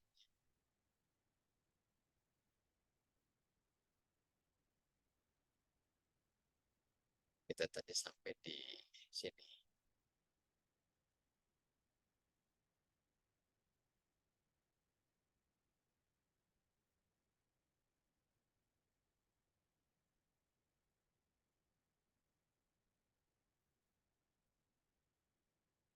Nah, ini menyampaikan perbedaan rekrutmen dan seleksi. Ya, kalau rekrutmen kan ya kita woro-woro supaya orang ngelamar gitu ya. Kalau seleksi itu orang yang tertariknya udah datang, ya udah kita punya kriteria, gitu kita bandingkan mana yang cocok. Jadi proses pembandingan itu ada di proses seleksi. Kalau rekrutmen itu lebih kepada proses bagaimana mengajak orang yang kita pilih perusahaan itu mau mengajukan diri. Bentuk konkretnya melamar. Nah, ini faktor yang perlu dipertimbangkan dalam proses rekrutmen. Itu pertama sumber kandidat. Kita mau ngambil dari mana? Apakah kalau kita butuhnya orang yang siap pakai dan punya pengalaman? Ya, kalau ngambil fresh graduate itu langsung ke kampus mungkin nggak pas. Ya kan? Mungkin harus nyarinya di komunitas-komunitas profesi tertentu. Ya, baru cocok. Kemarin sempat ini agak viral, itu ada berita sarjana teknik lulusan UI itu kalah bersaing dengan lulusan SMK yang pengalaman jago ngelas itu ya. PT PAL itu ya, nanti boleh dicari PT PAL Surabaya. Itu kan perusahaan yang bikin kapal itu ya, termasuk kapal selam juga. Ternyata sarjana teknik dari UI itu kalah bersaing dari lulusan SMK yang punya skill teknis yang lebih kuat. Jadi tergantung kebutuhan. Jadi sebenarnya kalau seperti misalnya adik-adik ya, teman-teman yang baru lulus tentu itu wadahnya itu adalah ke kategori entry level, ya kan, entry level. Misalnya program MT, Management Training Program, contohnya ke sini. Kalau untuk posisi manajerial tentu harus ada dulu jam terbang, ada portofolionya dulu gitu di bidang manajerial itu baru bisa masuk ke sini. Nah, perusahaan pun tentu jangan salah nyari sumber kandidat gimana. Anda butuhnya yang gimana? Apakah untuk di-empty-kan gitu ya? Atau lebih pemagangan dulu atau bagaimana? Kan mana tuh sumber kandidat. Kedua, kualifikasi jabatan. Itu harus realistis kualifikasi jabatan. Kita tuh nggak kadang gini lah kalau pengalaman saya nih ya dengan teman-teman dari departemen lain, kalau dia minta pegawai terus di situ ada isian formulir kan, item-itemnya adalah kualifikasi ya, aspek psikologis itu selalu dipotokin yang ideal. Saya bilang Anda tuh cari Superman, nggak ada orang kayak gitu, nggak ada orang yang begitu ideal. Jadi kita harus punya satu spek kualifikasi jabatan dan persyaratan jabatan yang realistis. Yang penting minimum requirement-nya terpenuhi. Ya. Misalnya yang serba jago dalam semua hal. Nah, ini yang maksudnya kita harus samakan persepsi kita antara pihak HR dengan pihak perusahaan. Makanya harus ada dialog. Karena kalau kadang-kadang mereka itu mengajukan satu persyaratan yang tidak job related. Tidak job related. Misalnya perlu administrasi produksi di pabrik, gitu. Tapi persyaratannya penampilan menarik, gitu kan nggak ada hubungan. Emang kadang-ada. Gitu. Kecuali kalau supervisor lagi cari jodoh itu lagi. Ya, tapi kan masa ya cari jodoh aja, tapi jangan sampai dimasukkan gitu urusannya sampai HRD mesti ikut cari jodoh juga buat dia kan begitu. Itu satu contoh ya. Kemudian promosi citra organisasi ini yang disebut employer branding ya. Jadi kan ya saya kira teman-teman juga pasti kalau ngelamar tuh lihat dulu perusahaan dong ya nggak, perusahaannya kayak gimana sih gitu. Jangan-jangan ini perusahaan bermasalah gitu ya, banyak pelanggaran gitu kan, atau ya kesejahteraannya jelek, ya mana mau sih ya. Maka perusahaan harus punya citra yang sangat positif, harus ada brandingnya juga. Kemudian kemampuan finansial organisasi. Nah ini kan kalau orang Malaysia bilang tuh ada harga ada rupa kan gitu. Kalau Anda merekrut orang-orang dengan high potential, talent yang unggul, ya, dan mereka sadar betul, gitu ya, posisi mereka, kualifikasi mereka. Mana ada sih yang mau dibayar seikhlasnya, gitu ya? Mana ada gitu? Ya, pasti mereka juga punya standar ya, buat diri mereka sendiri, bisa gaji berapa. Ya disesuaikan aja lah dengan kemampuan finansial. Makanya begini, kadang kan ya kalau ngobrol ya dengan owner-owner itu atau jajaran direktur ya, di perusahaan itu. Kalau perusahaannya kelas menengah itu, misalnya kita mau berburu lulusan ITB ya, top talent ya, lulusan ITB. Ya selalu kalah oleh perusahaan-perusahaan papan atas. Kenapa? Karena mereka itu ya, mereka mahasiswa belum lulus saja udah dikasih beasiswa dan ada perjanjiannya. Nanti udah lulus jangan kemana-mana, harus kerja di tempat saya. Istilahnya kalau di perkebunan itu atau di pertanian itu udah diijon, gitu. Udah sistem ijon. Ijon itu apa? Si petani itu dikasih modal buat buat bercocok tanam, tapi nanti panennya wajib ketengkulak itu yang disebut ijon. Ya, ya ijon untuk SDM kayak gitu kan aturan main. Ya. Dan anak-anak ini kan senang-senang aja karena yang mengijon mereka tuh perusahaan-perusahaan hebat gitu. Iya kan? Senang aja sih, udah dibayarin sekolahnya, udah keluar kerja di tempat itu, bagus lagi gajinya, fasilitas. Maka perusahaan-perusahaan yang nggak berani kayak gitu, ya akhirnya kan dapatnya grade B. Grade B, grade A-nya udah pada diambil. Ya. Ya, ini juga jadi hal yang harus dipertimbangkan. Kemudian ketersediaan tenaga internal. Maksudnya apa? Jadi sebenarnya gini, kalau bicara karir itu hanya akan bergerak jalurnya itu. Kalau kita memberi kesempatan kepada orang-orang tidak untuk dipromosikan. Betul kan? Kalau enggak, ya selalu untuk posisi manajerial atau posisi spesialis itu kita isinya dari luar. Nah, mungkin emang ada persoalan ya yang minggu yang lalu saya cerita juga bahwa kadang di dalam kita ya segitu-gitunya gitu mau bilang apa ya.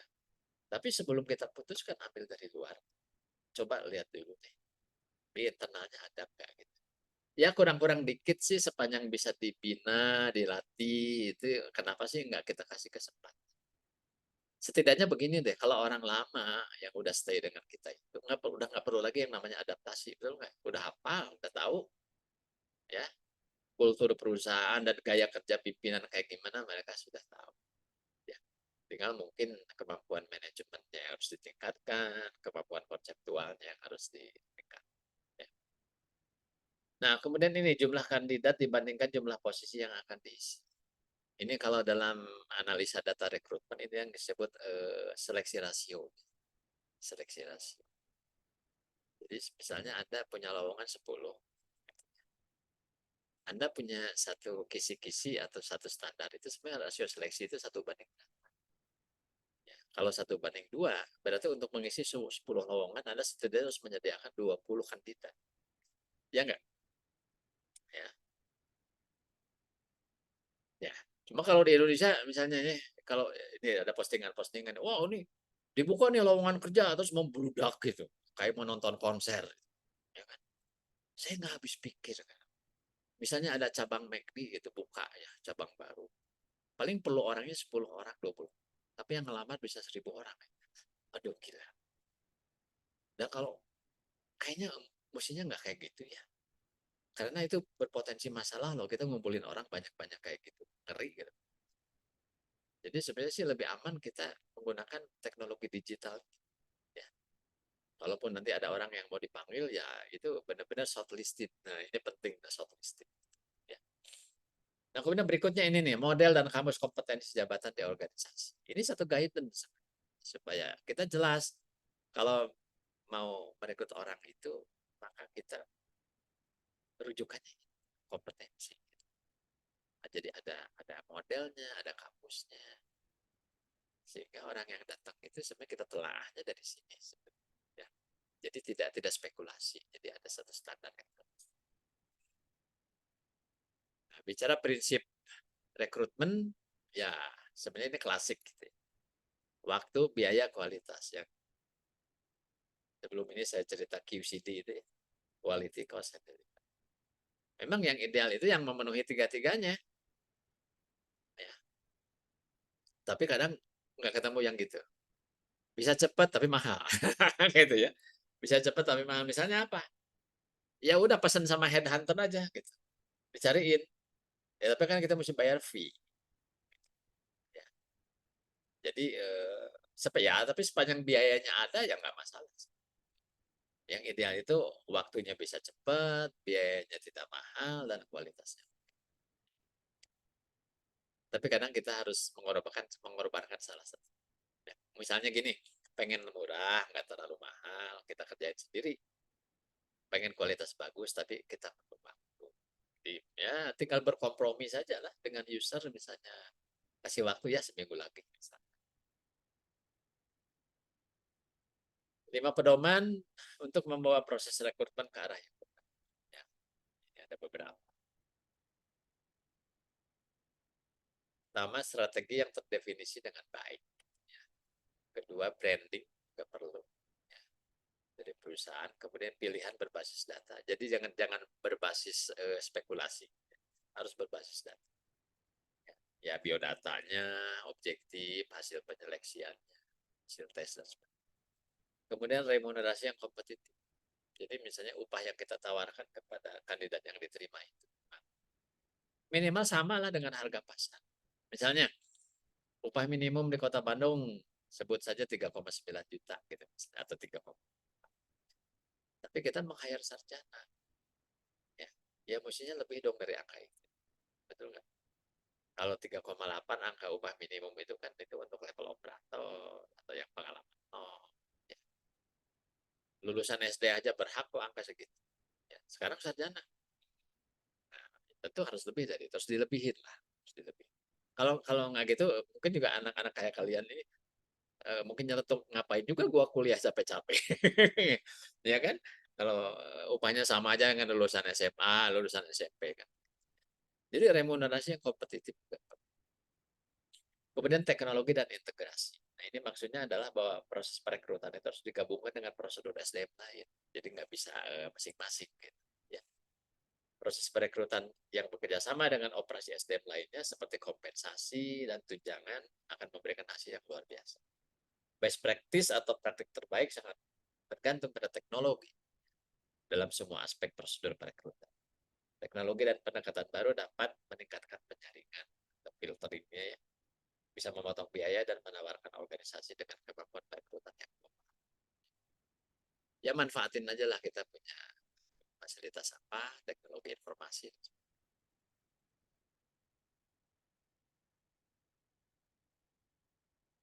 Best practice perekrutan yang didukung riset. Nah, ini poin-poin penting. Pertama, tentukan proses yang jelas sebelum Anda memulai aktivitas perekrutan. SOP lagi kepala. SOP-nya harus jelas. Pahami persyaratan kandidat yang jelas. Ini bicara job spec. Job spec ya, atau tuntutan kompetensi dari suatu jabatan. Jangan blur, ya, harus jelas. Kedua, buat posting pekerjaan yang menarik. Nah, ini fungsi komunikasi. Buat posting pekerjaan. 4, dapatkan jangkauan maksimal dengan menggunakan berbagai saluran komunikasi atau media. Kelima, adopsi pendekatan inovatif. Terdiversifikasi. Jadi jangan kayak apa ya, ngawur aja gitu ya, nggak akan efektif. Jadi harus membidik dengan tepat berdasarkan data. Kemudian buatlah proses orientasi yang mulus, interaktif dan dinamis. Nah, ini beberapa tip posting pekerjaan ya untuk membantu Anda mengembangkan posting pekerjaan yang menarik. Sekuensialnya seperti inilah kurang lebih. Sampai kemudian kita dapat kandidat yang baik. Berikutnya, ini beberapa contoh nih mungkin ada di beberapa tampilan di sosial media atau di web. Ini kan beda dengan iklan di koran. Beda ini. Lebih modern lah ya. Anak-anak muda kan senang dengan yang menarik kayak gitu. Dan ini memang pekerjaan kreatif.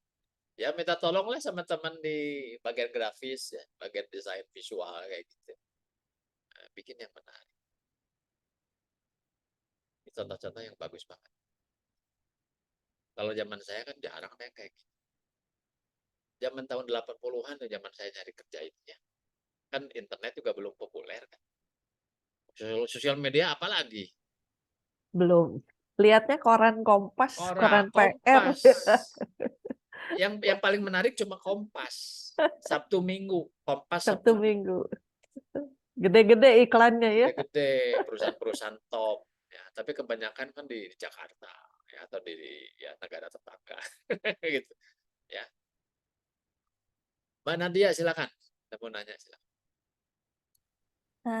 Ya, Pak, saya izin bertanya. Ya. Kalau misalnya tadi kan yang tentang talent acquisition itu, kalau saya tadi tangkap itu untuk mencari talent yang berkualifikasi tinggi, misalnya punya spesialisasi di bidang teknikal kayak teknologi, kayak data analis atau pemrograman. Nah, tapi kan nggak semua yang berada di bidang teknikal itu punya kemampuan soft skill yang baik, misalnya kayak soft skillnya interpersonal. Nah, apakah perusahaan itu tetap rekrut kayak orang yang punya soft skillnya sedikit, tapi dia punya hard skillnya tinggi gitu? Makasih, Pak. Ya, pertanyaan bagus nih. Mirip dengan yang waktu itu dari siapa ya? Nanya. Kalau misalnya kompetensinya ada kekurangan-kekurangan gitu ya, berani nggak kita rekrut orang itu? Waktu itu saya kasih jawaban, bisa, tapi dengan syarat. Sepanjang gap-nya tidak terlalu lebar, bisa. Artinya kan gap itu memberi PR sama perusahaan, sama atasannya juga. Betul nggak? Optimis nggak? Dalam waktu yang nggak terlalu lama, ini di-upgrade. Ya kan? Dan juga tergantung posisinya sebenarnya. Kalau posisinya dia adalah single player, kerja sendiri, mungkin social skill-nya nggak terlalu banyak dituntut. Jadi lebih banyak di hard skill-nya. Gitu. Mungkin 70-30 ya. 70%-nya itu technical, 30%-nya sosial. Nah, kayak gitu sih boleh. Nggak terlalu berisiko gitu. Kalaupun misalnya social skill-nya nggak gitu bagus. Ya. Karena dia lebih banyak kerja sendiri. Tapi kalau dia ternyata harus bekerja dalam satu tim, banyak relasi dan koordinasi dengan orang-orang, agak berisiko juga sih kalau misalnya social skill juga gitu. Jadi jawabannya adalah tergantung posisi. Tuntutan kompetensinya untuk yang social skillnya setinggi apa ya, atau sepenting gitu ya jawabannya. Silakan yang lain, siapa lagi? Ayo dari teman lain. Silakan, sudah sampai ke tahap rekrutmen ya. Ayo ditanya di mana praktek-praktek spesialnya lagi. Mungkin Pak Dadang, tadi kan boleh dibilang hampir secara umum lah ya.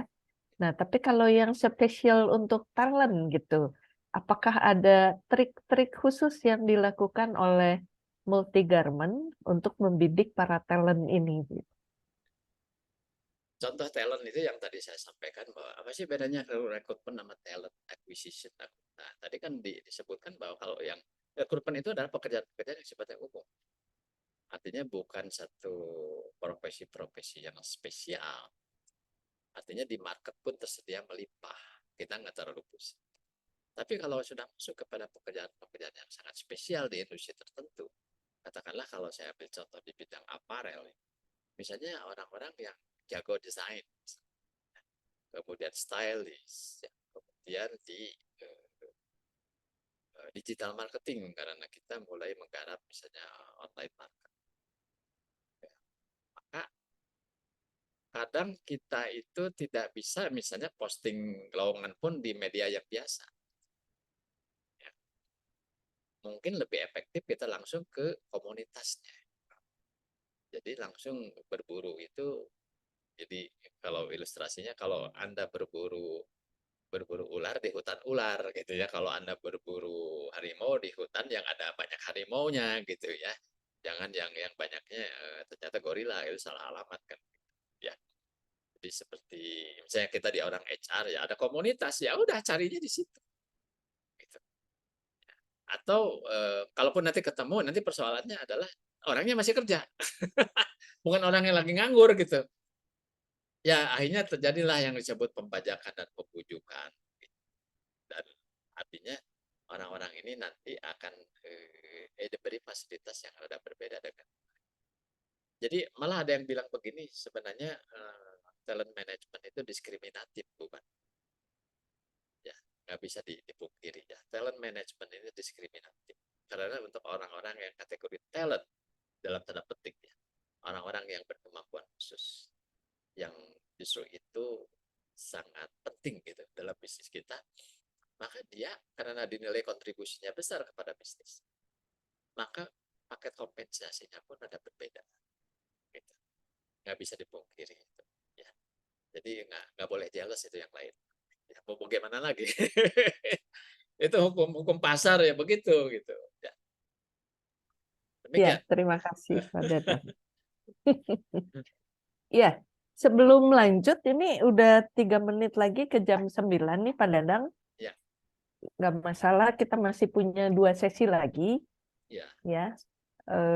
Dan banyak hal yang sudah disampaikan juga gitu. Gimana kita akan lanjutkan di 2 minggu lagi saja Pak Dadang, mengingat waktu. Oh ya. Saya tuh kebetulan tanggal 22 itu ada workshop di luar kota. Dua saya mungkin berhalangan.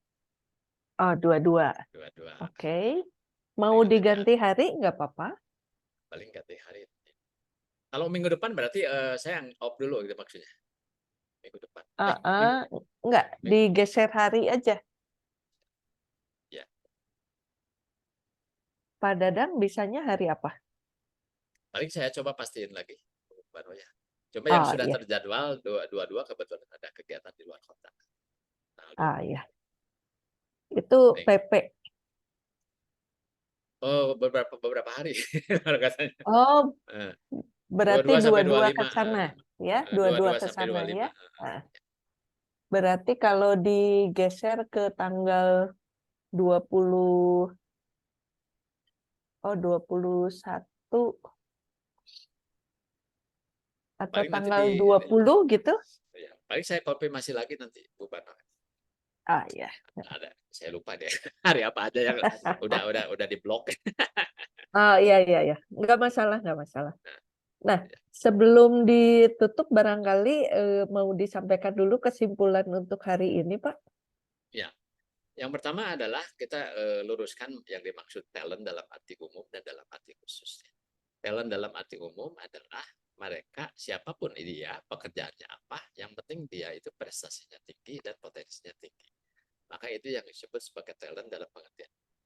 Sedangkan talent dalam pengertian yang spesifik, yang khusus itu adalah selain dia harus potensi tinggi dan prestasi tinggi, jenis pekerjaannya pun adalah pekerjaan dengan sangat spesial, artinya memiliki kontribusi besar di dalam bisnis dan industri tersebut.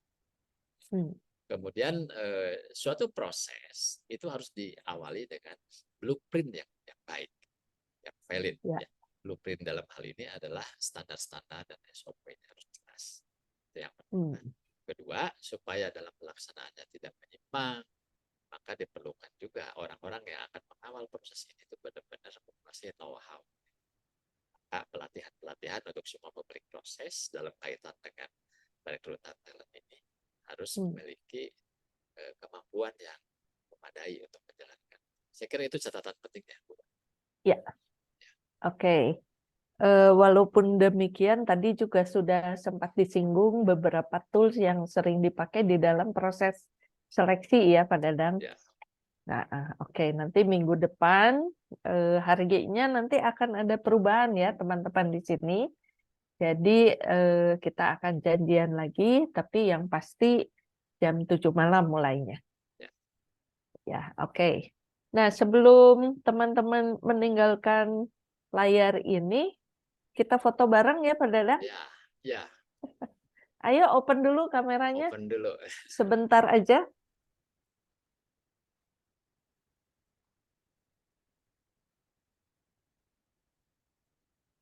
Ada 2 layar ini. 29 ya? 29.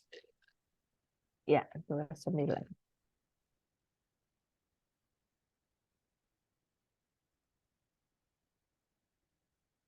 Ya, nggak apa-apa kalau nggak bisa buka kamera ya nggak maksa juga. Tapi kalau ada kan lebih baik ya. Lebih afdol.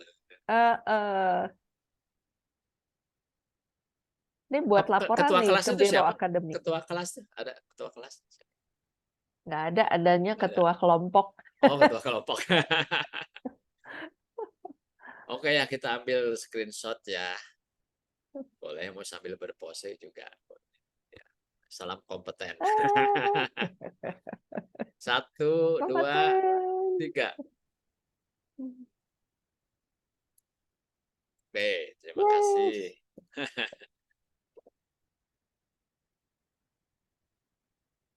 Udah 2 layar ya? Kalau di saya cuma 1 ya, Bu ya? Ada 2. Oh, ada 2. Ayo layar 1 lagi, jangan dimatiin dulu atuh. Jangan dulu, oke. Silakan dibuka dulu. 1, 2, Cheers. 1, 2, set. Itu orang Korea katanya. Ketiganya itu adalah set. Set.